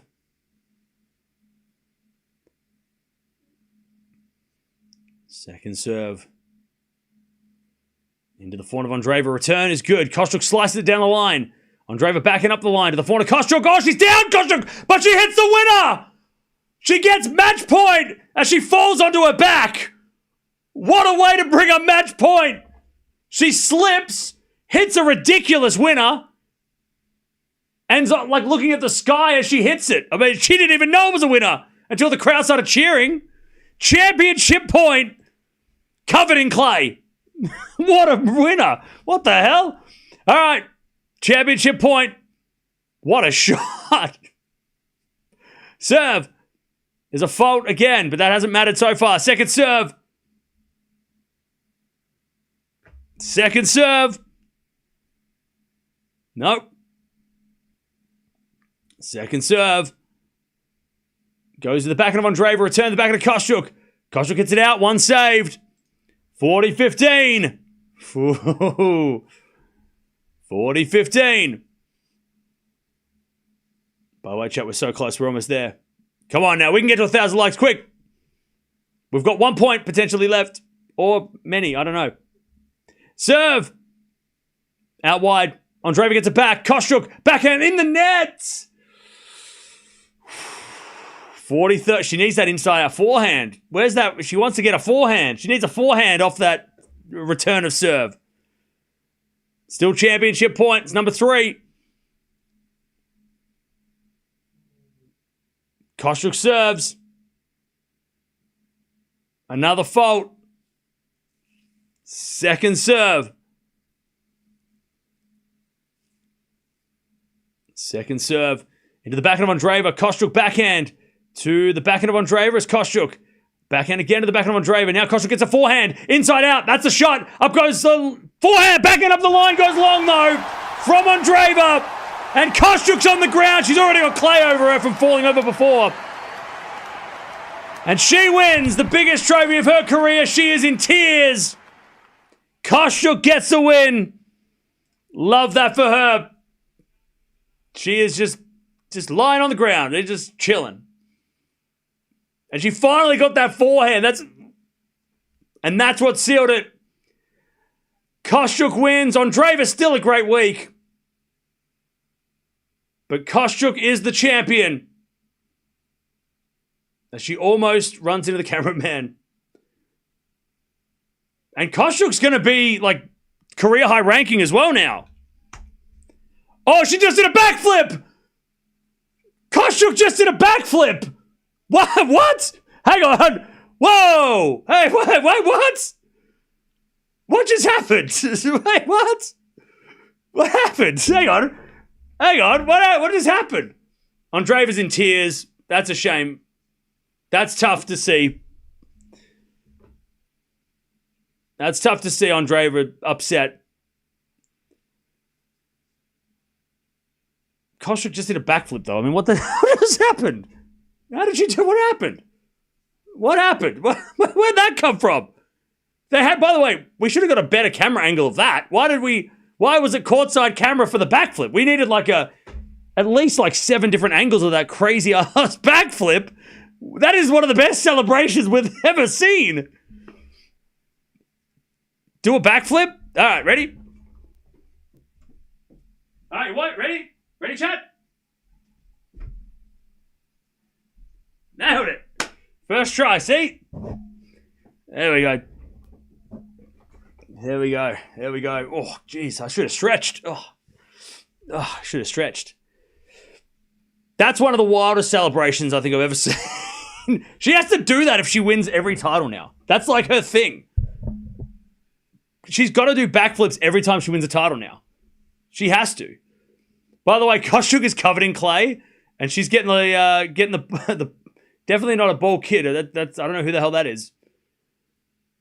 Are they still hiring models for these? I think they are, right? For Madrid.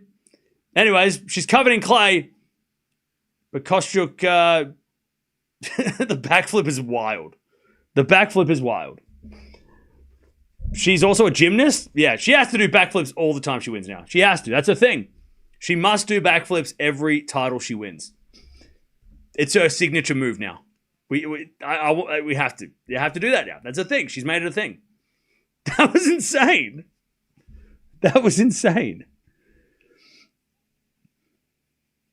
10 out of 10 for you. Thank you. Yeah, I landed. I nearly tripped, but I'm happy. I still got it. You know. Man, tough loss for Andreeva though, and she's very upset. Tough loss, but still a good week for Andreeva, right? Another final. She's won a title. She made a semi and a final. She's probably, maybe Kostyuk's the most informed clay courter now because she's won 2 titles, but Andreeva still had a good week. Still very, very good results. Rome will be very interesting for both these ladies. Oh, we got to 1,000 likes as well? Hey! Was it because of the backflip? Was it the backflip that did it? Did that seal the deal? Was it my backflip? Okay.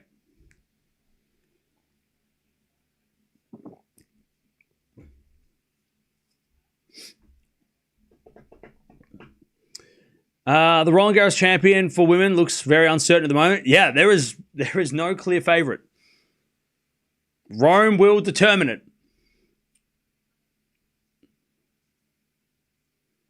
Did Kostyuk won last clay match? Also, yeah, she won Rouen a couple weeks ago. Show the backflip replay. I want to see the backflip again. That was crazy. That was so cool. Hurkacz wins? Wait, wasn't he? Did he say match point? Yeah, Sabalenka's the favorite, but it's still like there are so many players that could win Roland Garros at this point.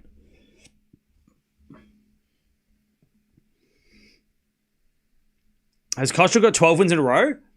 Well, first I'll tell you about her ranking. So Kostyuk's ranking is now number 15, which is a career high for her. And she is not far away from 14 Alexandrova, so that's going to be interesting. Let me have a look. So is that how many wins in a row is that? That backflip, by the way, made up for the fact that we didn't get a third set. Yeah, so she won a match at the Billie Jean King Cup. Then she won 5 matches in Rouen. So what's that? That's 6. 5 plus 1 is 6. Yeah. And then she won 6 this week, so that is 12 in a row. Her last loss was Miami to Raducanu. She lost Indian Wells and Miami to Raducanu. That's in the 3rd round. That sucks. Hey, here we go. This on the replay. That is the coolest celebration ever. Holy shit. That is amazing. That, actually, the greatest thing I think I've seen all year was that backflip. That is that might be one of the moment of the season. That is celebration of the year, and you can't even tell me otherwise. Because unless somebody does a backflip with no hands, or a double backflip, like that was ridiculous. Like that was actually insane. That was insane. I want her to win more trophies now because I want her to do more backflips. That was insane. That was so good. That's not a backflip, it's a back handspring. Whatever. Did she go backwards? Did she flip? It's a backflip, all right? She did a backflip. She went backwards and she flipped, all right? Let's not this is not a gym's channel. This is a tennis channel. That was a backflip. All right? It was as close to a backflip as any of you could do, I'm sure. Unless Simone Biles is here again, because I'm sure she definitely is a fan of the channel, I'm pretty sure. Yeah, let's not get semantics, all right? Let's just call it what it was. It was a flip that was backwards, all right? Let's not like, oh, she put her hands out. Still, okay, was that not impressive then? What, you deduct points for that? Come on, we're not scoring the celebration. It was a 10 out of 10. 13 winners, 33 errors from Andreeva. Just couldn't get it done. By the way, she had a lot more winners in that second set, and she was playing a lot better in the second, but just couldn't get it done in the end. Her serve let her down a little bit. 26 winners and 28 errors. I would love to see the breakdown of forehand and backhand errors, winners, because I reckon 26, about at least 15 to 20 of those were forehand winners because her forehand was on fire, Kostyuk. 4 out of 4 break points converted. Andreeva 2 out of 6. So very close. Very, very close match. And the first set was only one break that decided it, you know?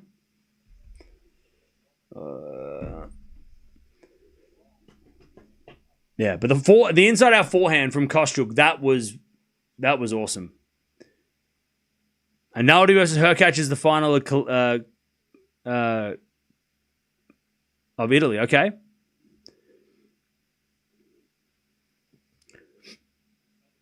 She announced it, the backflip during the on-court interview after the semis. Oh, wait, she said she was going to do a backflip if she won. Let's go. I love that. I love that. I love that. I love that celebration. It sucks that Andreeva is so upset. Was so upset. I think she's calmed down now, but it was so upset. You know, I mean, look, you got someone doing a backflip after winning the biggest trophy of their life, and the other person is devastated by the loss, right? I mean, that's the emotions of tennis, right? On one side, you've got somebody literally flipping out with joy, and then you've got the other person, devastated in the loss, right? I mean, that's tennis. It's cruel. This sport is so cruel, especially when it's a one-on-one thing too, right? And you're the only one that if it's a team sport, at least you can hug your teammates. But when you're out there alone and you lose one of these big matches, I mean, it is devastating. So you can understand when players decide to break rackets, right? After they lose a devastatingly big opportunity, right? All right, here we go. Let's see the ceremony. They've got the cannons ready for the. Oh yeah, they do that. The confetti cannons, don't they? Which scares the crap out of everybody.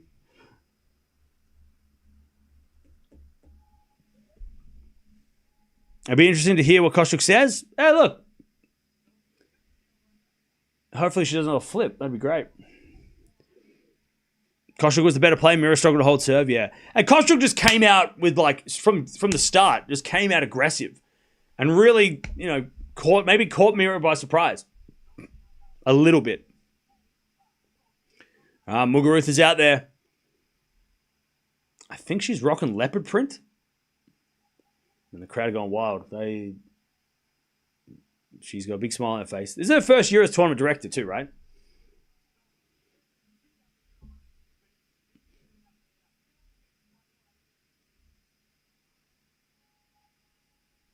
I really love the inside-out forehand from Marta. So dangerous, yeah. Well, see, it's going to be really dangerous against players that don't have a better backhand than forehand. So, Andreeva, she has a decent backhand, but what happens when you do that against someone like Anisimova, right? Like, is that going to work against Anisimova? Because Anisimova's backhand is so good, right?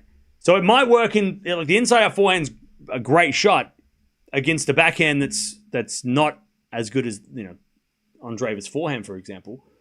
But, yeah, you wonder whether or not that's going to be a good strategy against somebody like Anisimova, who hasn't played, though, so she might not have to worry about Anisimova. But you know what I'm saying? Like we'll see.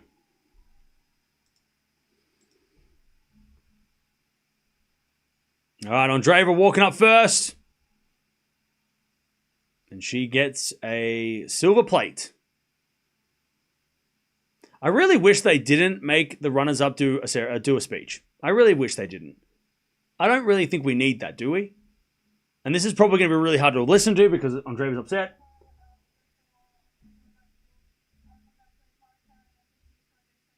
She congratulates Marta. Yeah, I feel like we don't need to. We shouldn't. It should be optional. It should be optional. Actually, no, because if it's optional, then people are going to get really pissy if they don't make a speech. I reckon the runners-up shouldn't make speeches. They don't need to make speeches. That shouldn't be an obligation after they get their heart broken in a final. I don't think they should. Because Mirra's devastated, and then they're like, oh, by the way, can you speak to everybody? Can you talk out loud to everybody? No. Like, they should just, like, you've got to, and then you've got to, like, be grateful and thankful, and you're in, like, you feel like shit, right? She's just she's doing the thing, thank everybody, thank the opposition, thank the tournament directors, thank the ball kids, thank the fans. She's hanging on. And this is a good speech considering how you can tell she's, like, very upset. I agree, runner-up speech should just receive the trophy. Yeah, just give them this trophy and let them stand to the side. It's already hard enough to have to stand on stage after they lose. Yeah, the Anisimova Wimbledon one was brutal. Yeah. We don't need the runner-up to. Her voice is making me sad. Yeah, she's just hanging on to. She's doing great though, considering. But you can just tell that she is like, get me out of here. Get me off this stage.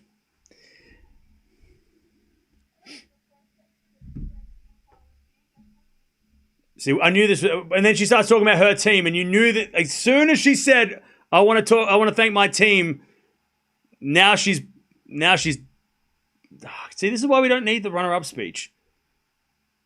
But this is why they do the runner-up speech, because they want people to.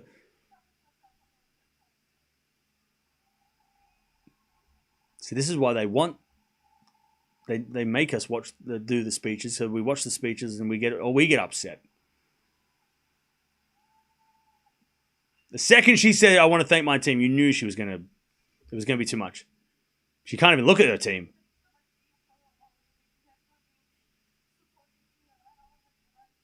Oh, man, it's hard. She's just saying, I know it's not easy to work with me, but...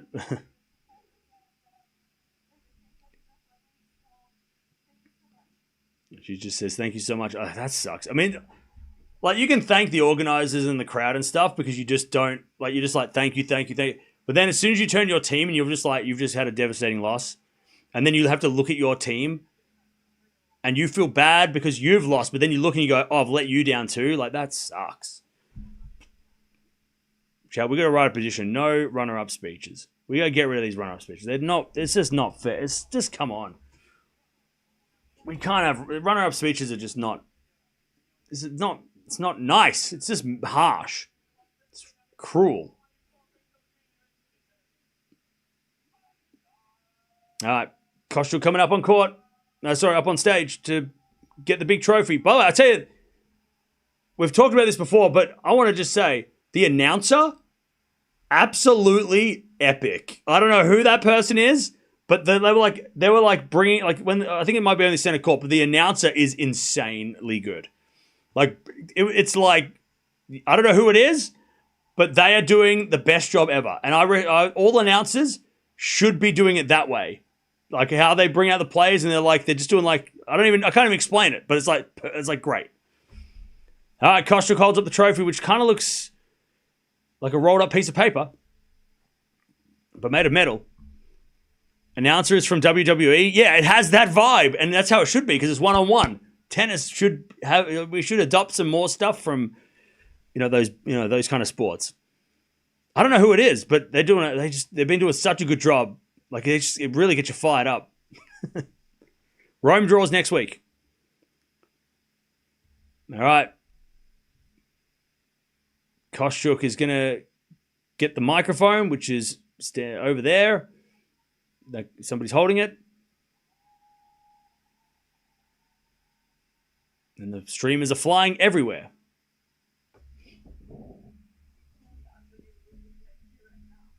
And now Kostyuk's getting upset, but in the other way.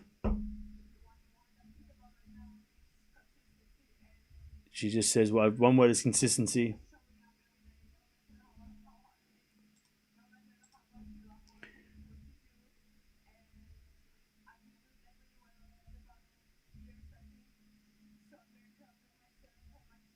She's just saying how proud of herself and her team she is. Mirra's making me cry at 1 a.m. in Singapore. Brutal. By the way, where are all these dogs coming from? She's got have they always had 2 dogs? They must be hers, right? Who's bringing all their pets to the tennis? Are they her dogs, chat?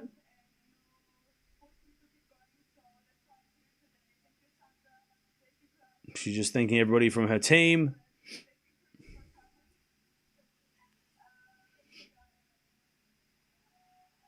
Did she thank the dogs?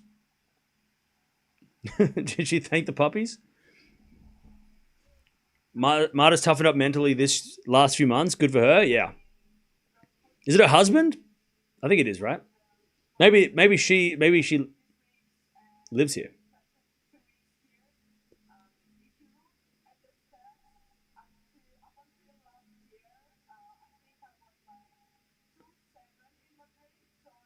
She's just saying that she's never thought that she'd win this trophy. Her record here has sucked.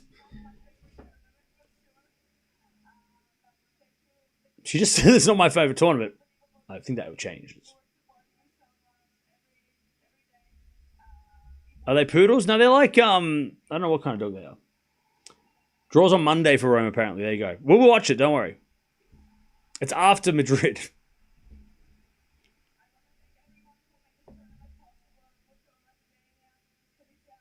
She just wants to thank all the staff.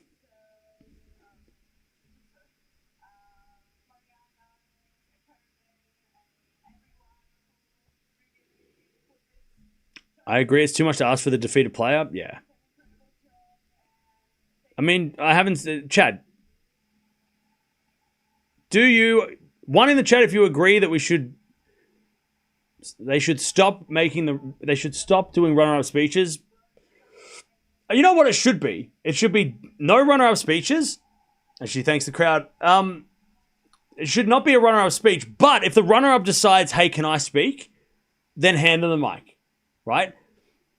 But one in the chat, if you think they should get rid of the runner-up speech, 2 if they should keep it. The only reason why they should keep it is because there is a moment like that. Also, it gives the player an opportunity to thank everybody and that, But I feel like it's just so sad.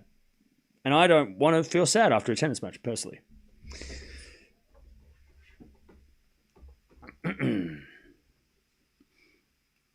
Because the problem is, right, if you say it's optional and Andreeva's like, I don't want to make a speech, I'm too sad, then the mob comes after them, the online mob, and goes, oh, you're ungrateful, you're a bad loser. So it should be cut. And then you can't, if you make it optional, then the people that choose not to will get hate from it, and that's not fair. So it should be cut. And then if that person wants to make a speech, you give them the mic, but it shouldn't be expected of them. That's what should happen. You get the run-up trophy, you just stand there. That's it. That's all you have to do. You lost, you shouldn't be obliged to have to make a speech. Andreeva's left she's gone off the court. I mean, she's like, get me out of here. All right. It builds character even when losing. I feel like losing is character building enough. You don't need to then give them a microphone and try and make them do a speech. Brutal. I agree that making a speech should be optional. Yeah. Or it shouldn't be expected. Like, I don't want to see tennis players crying after losing a match. It's already hard enough watching them upset on the chair and sitting in the chair. And then you got to hear them talk, and then you're like, oh, this is hard to hear, you know?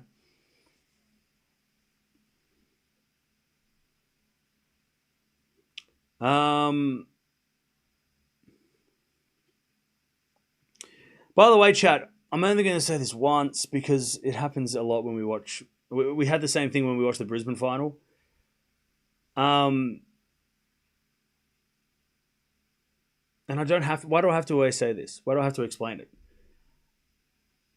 You shouldn't be shocked that Kostyuk does not recognize Andreeva in the speech. This shouldn't be a surprise to you at this point. But it is what it is.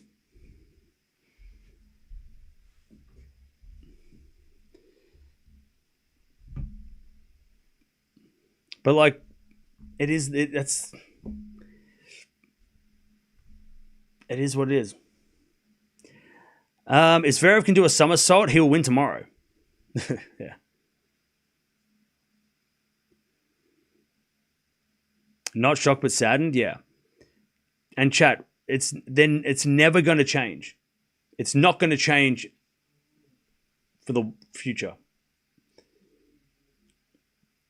And all the things that I'm seeing in the chat about it have been said a million times before over the last 4 years. No one's saying anything new. It's just, you just got to, it's, don't be shocked, right? And you might not like it, but it's also not going to change.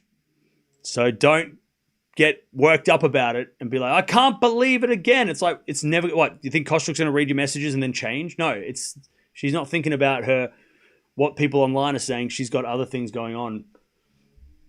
And you might not like it, but that's how it's going to be.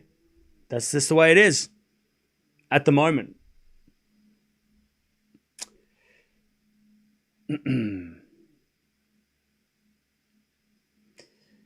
What's the story? I don't feel like I don't need to go into the Ukraine-Russia thing. Like, I feel like it's pretty well known by this point.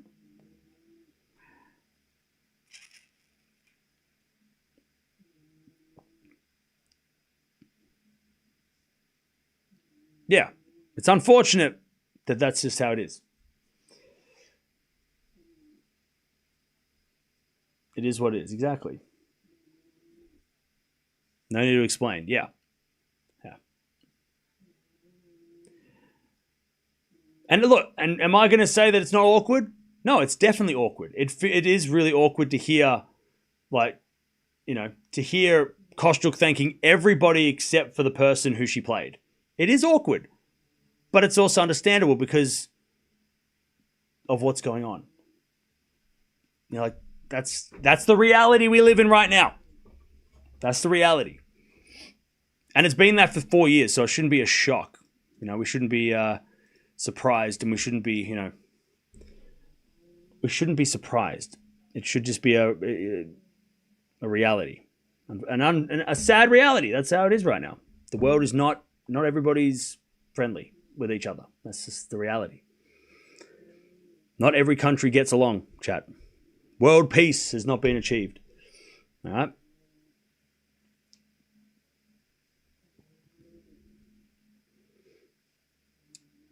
I have no idea why they're holding up. I don't even know what's going on now. First the backflip, now and then the puppy dogs, and now I don't even know what they're doing. They got a photo with is that a sponsor? I don't even know what's going on now.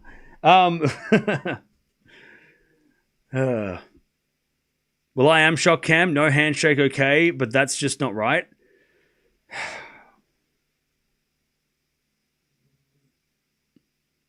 Again, look, you can feel, chat, you can feel however you want about this situation, you can. But as someone from Australia who has not, has not been through that situation and has not been alive to see any of those things happen, and never experienced it firsthand, I have no idea how, either of these players feel, right? Because I've not been in that reality. Thank God, right? So I'm not going to be judging somebody for not thinking somebody else because I've never lived in a country that's been in that situation, From a tennis point of view, yes, it seems very strange, but I also understand why. Like, I'm like, yeah, fair enough. But it is what it is. Until things get sorted, it's going to be the same every time Kostyuk, Svitolina play anybody from Russia or Belarus. And that's been the same for 4 years. We shouldn't be so, our mind shouldn't be blown every time it happens, because it happens a lot, because there's a lot of Russian players. And there's a lot of good Ukrainians. We see them play a lot. Again, it is what it is. And it sucks because it will take a shine away from Kostyuk's great efforts, and it shouldn't, because she played a great match. She played a great match. And we should be focusing on that. If you want to focus on tennis, we should be focusing on what happened on the court.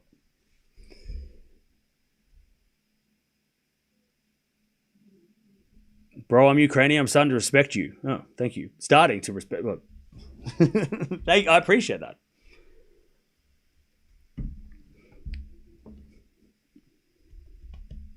Who's the best Ukrainian player, Svitolina or Kostyuk? Svitolina. Svitolina is still the number one, or the best Ukrainian player for sure. She's got WTA Finals championship. She's made the semifinals of multiple slams. It's got to be Svitolina. But Kostyuk winning this, they're a great Billie Jean King Cup team combined. They are a good 1-2 punch, especially because Svitolina's doing really well too. So it's getting really interesting. And then you got your Stremska as well. So there are a lot of they're starting to build a really good team. Who's the favorite WTA player to win Rome? I still think it's Sabalenka. It's a shame we didn't get Sabalenka.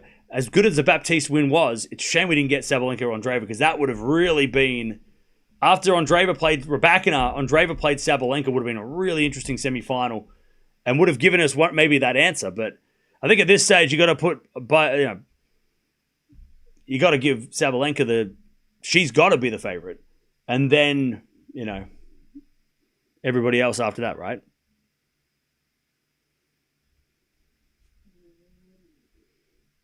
No worries. What time's the men's final tomorrow? Pretty much the same time. Same time tomorrow. What's her new ranking? So, Andreeva's gone up to number 7. And Kostyuk's gone up to number 15, which is a career high ranking for her. So, career high ranking for Kostyuk. She overtakes Osaka and Jovic.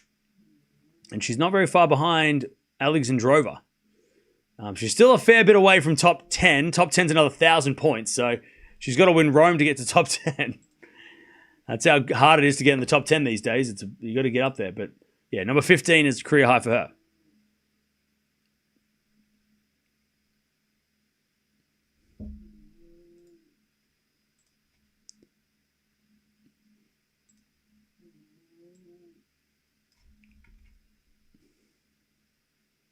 All right.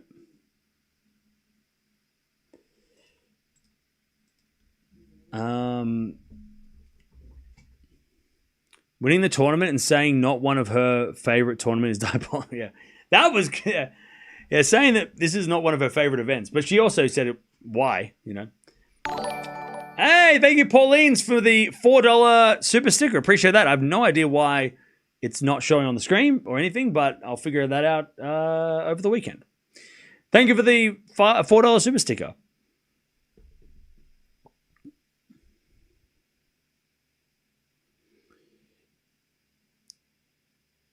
Men's final, same old, same old. Sinner will beat Zverev. Well, we'll find out tomorrow.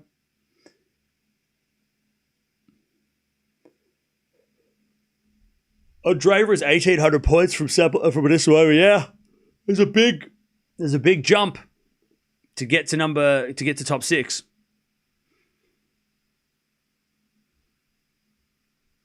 Big 6. We have to call them the big 6, right? Kostyuk is in a rough road now. They will try to beat her. Why? Because she won this title and she's won someone to beat. Yeah, for sure. Gauff was 6, served 13 aces in that 3-setter. Can't count her out for Rome. Yeah, for sure. She is the defending finalist too. I mean, that's another thing. It's been a weird tournament, Madrid, because we've had a lot of upsets compared to other tournaments. Like we've had, Raducanu and Sabalenka both losing, which was huge. But we also had Gauff and Swiatek who were sick. So it's a very strange event. And then even Anisimova pulled out, Keys pulled out. We had a lot of withdrawals before the tournament. Andreeva obviously made it through the carnage. Kostyuk took out Pegula, which was a big upset early days. Now it doesn't look so crazy. So yeah, it's been a very strange tournament. Svitolina got upset in the first match too, like the second round. Paolini lost early. She lost to Baptiste, so that's not a bad loss, considering how good Baptiste was for the entire week. But yeah, Madrid was a weird one. I don't know how much we can... I mean, besides the fact that Potapova, Kostyuk, and Andreeva are all playing very well on clay consistently, because they've all made, multiple runs on clay already in the small bit of clay court tennis we've had. It was Sabalenka's first clay court event for the year. Raducanu, she was on a run, and then, Potapova, who also was on a run, took her out. Swiatek got sick. Gauff got sick. It's hard to make. I don't know if we leave here with any new answers. Like, did anything change after this besides the fact that Andreeva, Kostyuk, and maybe Potapova should be all on the radar for Roland Garros if they weren't already, right? But I feel like we didn't really change the favoritism. Maybe Andreeva got a little bit higher up the favorites, but that's about it. Kostyuk might be a dark horse for Roland Garros. Maybe she put herself in that category now as maybe the best player outside the top 10, or the most, the dangerous player outside the top 10 that some of you might pick for Roland Garros. But I don't feel like we didn't really get out of this with much, because everyone, you can look at all the players that we think will win the French, and we could say, well, some of them were sick, some of them had very close losses, right? They just lost. Rome's going to be big. Rome is going to be very important. It's the last warm-up for a lot of these players too. So Rome is going to be very, very interesting. It's going to make for a very interesting tournament because it's the last chance for everybody to get some form. And there's Sabalenka needs to go on a run. She needs to make a semi or a final. Raducanu needs to get some form back. Gauff and Swiatek have to get to the semis or even the quarters and beyond because they haven't done enough yet, right? They've got to do some work to get, to put themselves in the contention, right? It's going to be weird. Rome's going to be interesting. It's going to be so much pressure on everybody. It's only Andreeva or Kostyuk that could lose next week in the second round, and you'd go, don't worry, it's fine. They've won enough. Everybody else has to win, right? If any of the names I just mentioned, besides Kostyuk and Andreeva, if any of the other top 10 players lose in the second round, they're going to Roland Garros in terrible form. They're going to be in big, they're going to be on danger, upset watch, right? I think you can get, Andreeva and Kostyuk are the only two players I think that could lose in the second round of Rome next week, and we'd go, don't worry about it. They've played a lot of tennis anyway. And we'd still think they'd, have a run at Roland Garros. But if Coco loses second round or Swiatek loses third round, they're going to go to Roland Garros with a handful, a couple of matches in their wins, right? They're going to come in with 3 or 4 wins. Not even that. Maybe 2 wins, right? It's not how they, what are we going to do? What are they going to do, right? So much more pressure when you haven't got the confidence of form. Same with Sabalenka though. She has to do something in Rome as well. She has to have a good week. at least the semis, maybe the quarters if she plays like, let's say she plays Andreeva in the quarterfinals, loses, okay, but she has to make it that far. It's going to be interesting. Very interesting week. On the men's side, not so much, right? Like Sinner's Zverev, they're the two guys that are probably going to be 1-2 favorites at the French. They're playing well. We don't have to really worry about them. But on the women's side, next week we'll decide who is favorite. And there is so much pressure on everybody. Almost everybody.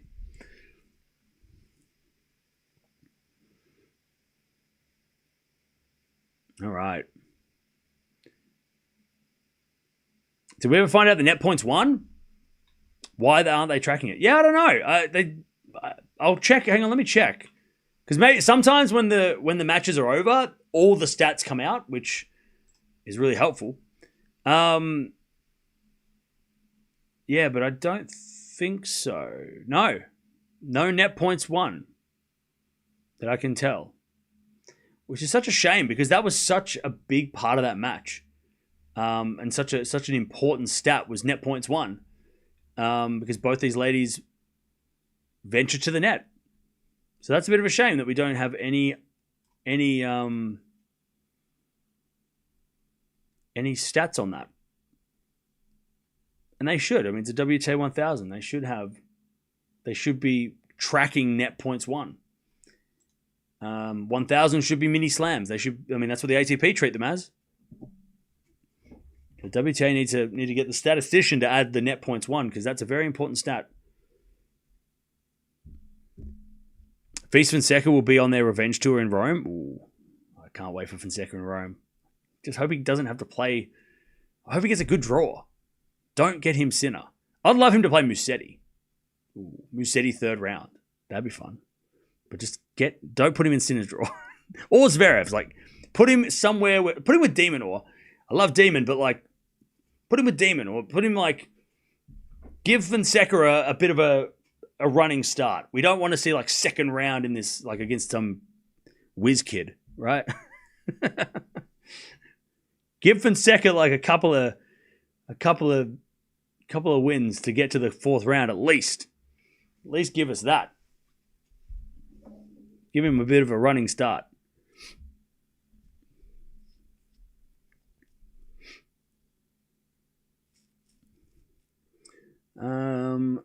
Andreeva lost to Boiseau in Roland Garros last year. Yeah, she did.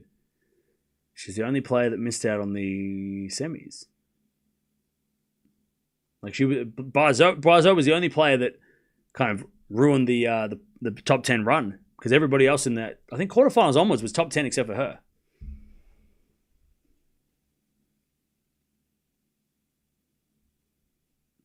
Yeah, Rome starts on when does that?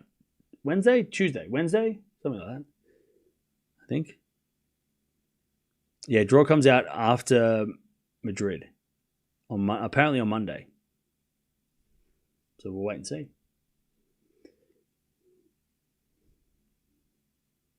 I think Navarro's been injured. Yeah, she's been out for a bit. Yeah, Kostyuk took out Pegula as well. Yep.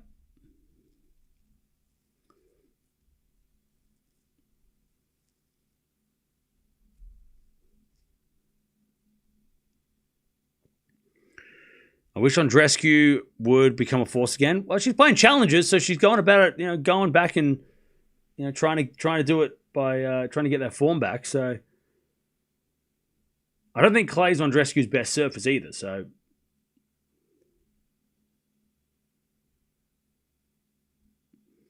Kostyuk is top 10 in the rest of the finals. Yeah, she is. She's number 9, right? I think I saw. Even though Andreeva is making it far, it seems like she's very solid mentally. She's looked a bit unstable. What do you mean? I feel like even in the loss today, I feel like Andreeva still, like, it wasn't until she lost the final and she sat down and then she broke down in tears. She was fine during the match. Like, there was no shouting at the coaches. There was no racket breaking or throwing the racket. The whole match, she seemed very level-headed, It was only when she sat down after the match where she lost and understandably got upset. Well, I think she was fine. Today, she did have moments during the week where she was starting to crack, but she got through them. But today she didn't show any sign of emotion until she lost. And understandably she lost and got upset. I don't think we should be shaming anybody for crying after losing a big final.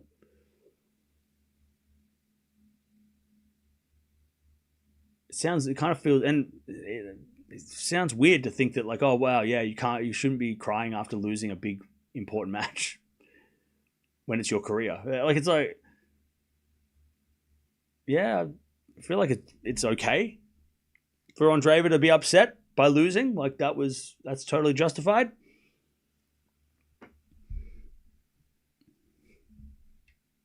We just shouldn't shove a microphone in her face afterwards. That's where we should not do that. We need to start a petition, chat. No runner-up speeches. I want Fils Fonseca to work on solidifying their serves, which I know is hard on clay, to avoid early breaks. Yeah. Well, yeah. I tell you though, Fils and Fonseca are both playing grass too, though. So it's going to be real fun to see them on the quick surface after the French. No puppy. Goran said they are working on Fis's ball toss and service motion overall. Ooh, nice.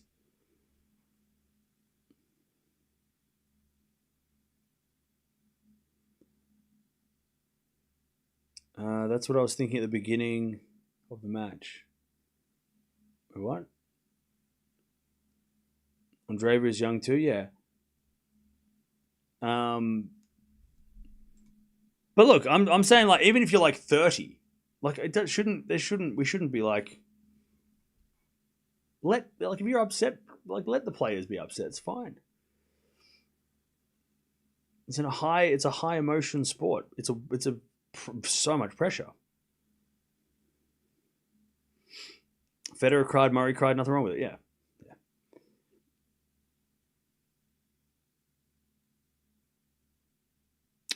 Who is in danger of not getting to the final in Rome, Gauff or Palini?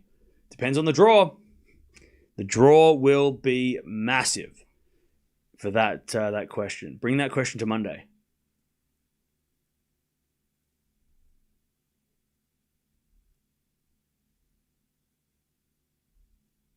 It's worse when the loser is sitting there alone for so long by themselves. Yeah.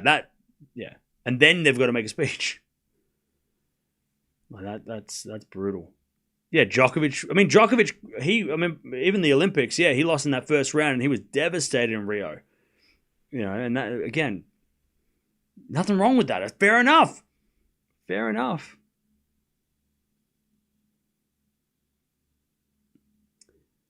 Arsenal 2-0 up.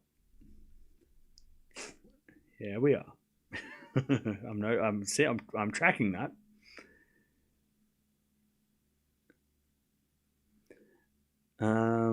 The team should be on court with them after the match. I mean, maybe, but maybe.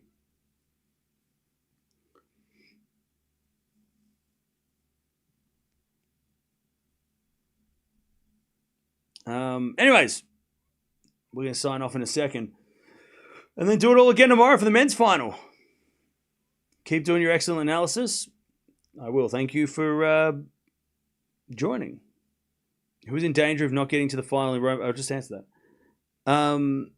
What do we watch tonight? You mean tomorrow? We're watching the men's final between Sinner and Zverev. And I am optimistic. I'm Mr. Optimistic. I don't think Sinner's going to lose, right? For the just before anybody gets insane and starts, being like, Cam said Sinner's going to lose. No, he didn't. Go watch the preview. He definitely didn't say it. But I'm optimistic. I think it's going to be, I hope Zverev is going to, at least the first set, just put some pressure on Sinner early and make it, if it's a 6-1 first set Sinner, it's going to be like brutal. But I'm optimistic. I think Zverev's going to push Sinner a little bit more than he did last time.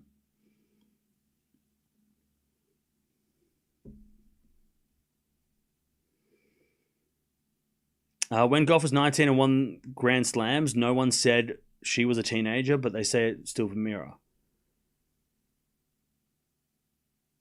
Okay. What do you mean? I don't understand. If Zverev it will put more expectations and pressure. If he wins, it will put more expectation and pressure on him. Yeah, but he would take that all day. He'll take all the pressure and expectation just for the winner against Sinner. Like he doesn't care about the expectation. He's already got the pressure at Roland Garros because he's now number 2, right? He is second best player at Roland Garros. Djokovic is not, we don't know about Djokovic yet. We haven't seen him, but yeah, I mean the pressure's already there on Zverev. But I'm sure he would be like, you know what? I'll take a win against Sinner in Madrid tomorrow, and I'll take all the pressure. He will happily take that. Zverev might actually be pumped up with a Kostyuk underdog win. Maybe.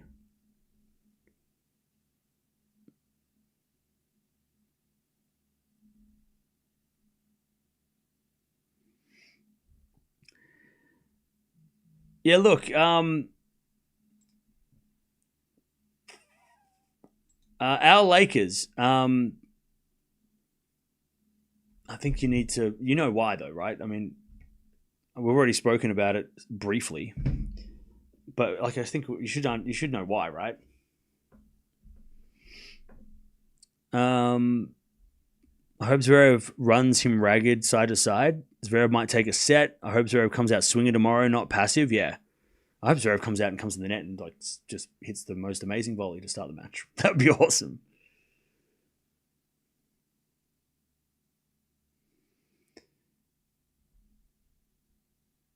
Almost half time at the footy. Yep. And we just kicked another goal. We need to win like 7-0 just to make everyone feel better. Wait, hang on. When are Man City playing? This is getting real now. When is City playing?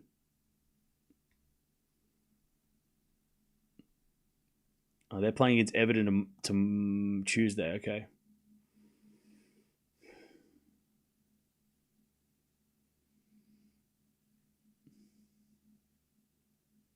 Right, then who do we have next? Then we've got West Ham.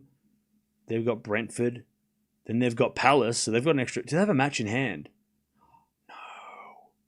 No.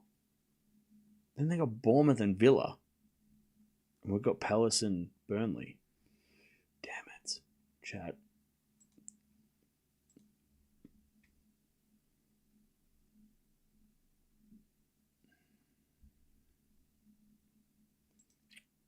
I still have faith.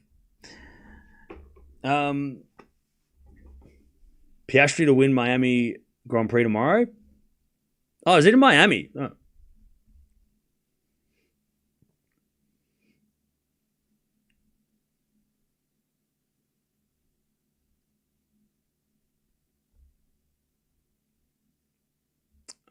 City can't lose any points or Arsenal will gain momentum. True.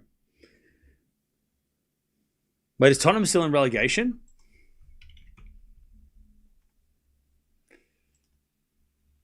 I'm not smiling, you are.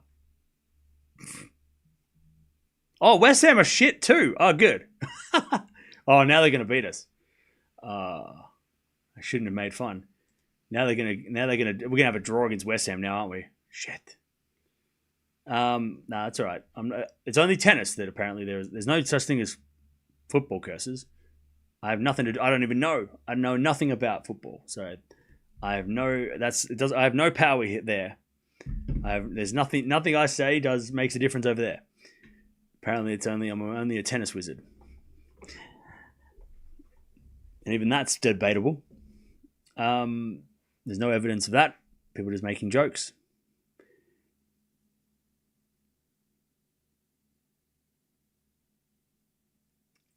By the way, if Tottenham do drop down, don't they play at Wembley? So that'll be like the weirdest Like Wembley are going to have be hosting some of the most random. You know what? Actually, it's a great. Oh no, they moved to Wembley when they got renovated. And then they moved back to They went back, didn't they? They moved to Wembley was temporary, right? Or was it? Is it their permanent home? I'm an Arsenal fan, so I don't give a shit about Spurs. But I'm just asking for they moved back, right? Because they got a new stadium, right?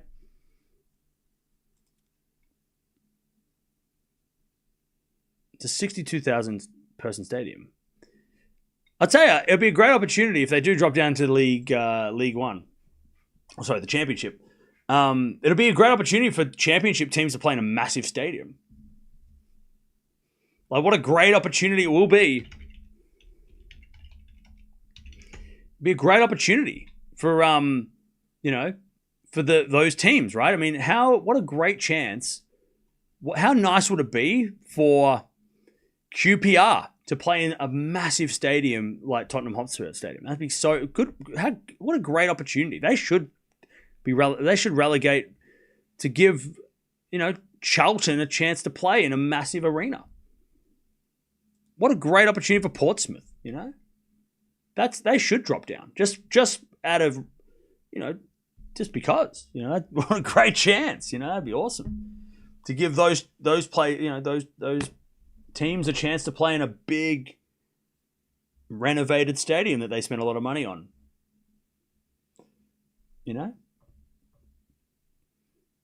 They really should just do it for that reason alone. Wrexham could be playing Tottenham in the... Wait, Wrexham are in the Championship? I gotta watch that show. I stopped watching after 2 seasons. I didn't realize they were bad. Holy shit, are they actually that good? Damn. I didn't realize Wrexham were Wrexham are actually up there? I thought they were I only watched the first 2 seasons. Damn. Wrexham Tottenham in the Championship next year? What?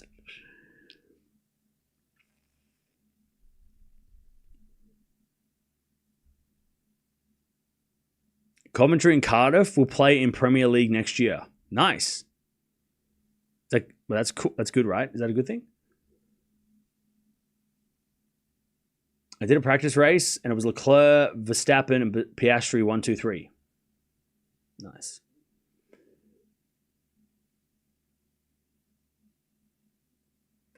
All right. But good final, chat. Good stream to end the tournament, or at least end the ladies' side of the tournament. So tomorrow, we have the men's final between the number 1 and 2 seeds. And it's another Zverev versus Sinner match. I'll tell you, chat, it's such a shame that Zverev hasn't won at least 2 of the matches they've played previously, because this match would be an absolute banger going into it. Unfortunately, the narrative is, and the story is, that he's lost 8 in a row, which is the facts. But it would have been so good if it was if Zverev had won if he had won in Indian Wells or whatever, and then maybe last year he'd won in Vienna, right? If he'd won that Vienna match, and then maybe it would have been this final would be people are dreading this final, which I think is so sad because it's literally 1 versus 3. We shouldn't be mad at this final. People were thinking, blocks would be better. No, you just wanted something different. I understand that. But also in terms of the best final we can have right now, 1 versus 3 is the best match we could have on paper, right? It's literally the 2 best players in the world that are not injured. Alcaraz number 2, he's out. Djokovic number 4, he's out. This is literally the best matchup, the best match we could put together between the 2 most, the 2 best players in the world right now that are not injured. So we should be thinking about that and not be thinking about Sinner and Zverev, but just purely looking at 1 versus 3 and forgetting about everything we've ever known about Zverev versus Sinner. And going into it thinking, it's 1 versus 3. That's fun. That's a great match. We should all be excited for that one. Don't look into the head-to-head. But we should be doing that and just be 1 versus 3. This is great. I'm excited for this 1 versus 3 matchup. What a great matchup between 1 and 3. And we're going to watch that match between the number 1 and the number 3 in the world, and 2 of the French, the 1 and 2 favorites of the French as well, in tomorrow's final. We don't need to name names.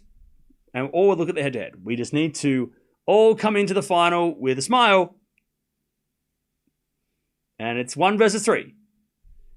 And I'll remember this next Demon match. We're not going to watch the Demon or play ever again against Sinner. I can't do it. It sounds like you're selling a product even though you know it's going to be bad. I don't know what you mean. It's going to be good. We are going to have a 1 versus the best player in the world is playing the 3rd best player in the world. And we are going to watch that. In the final. Tomorrow. This time tomorrow. And who knows, this time tomorrow we might be sitting here talking about it.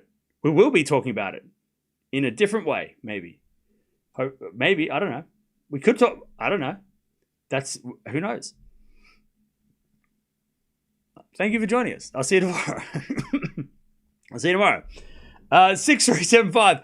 Kostyuk wins the biggest trophy of her career, and she is now a 1,000 champion, and is at a career high ranking as well. She's had such a good week, and will now be top 16 at the French, which is huge because remember, top 16, you want to be top 16 so that you don't have to play the top players until later in the tournament. So being top 16 really does set her apart. It means she avoids playing them until at least the 4th round, I believe. So yeah, so big move for her. And obviously Andreeva as well. Great week for her. She goes up to number 7, which puts her pretty much locks in a top 8 seed at the French, which again is huge for not having to play against certain players at certain times. So that's also great for her. I'll see you tomorrow for the men's final between number 1 and number 3. Bye.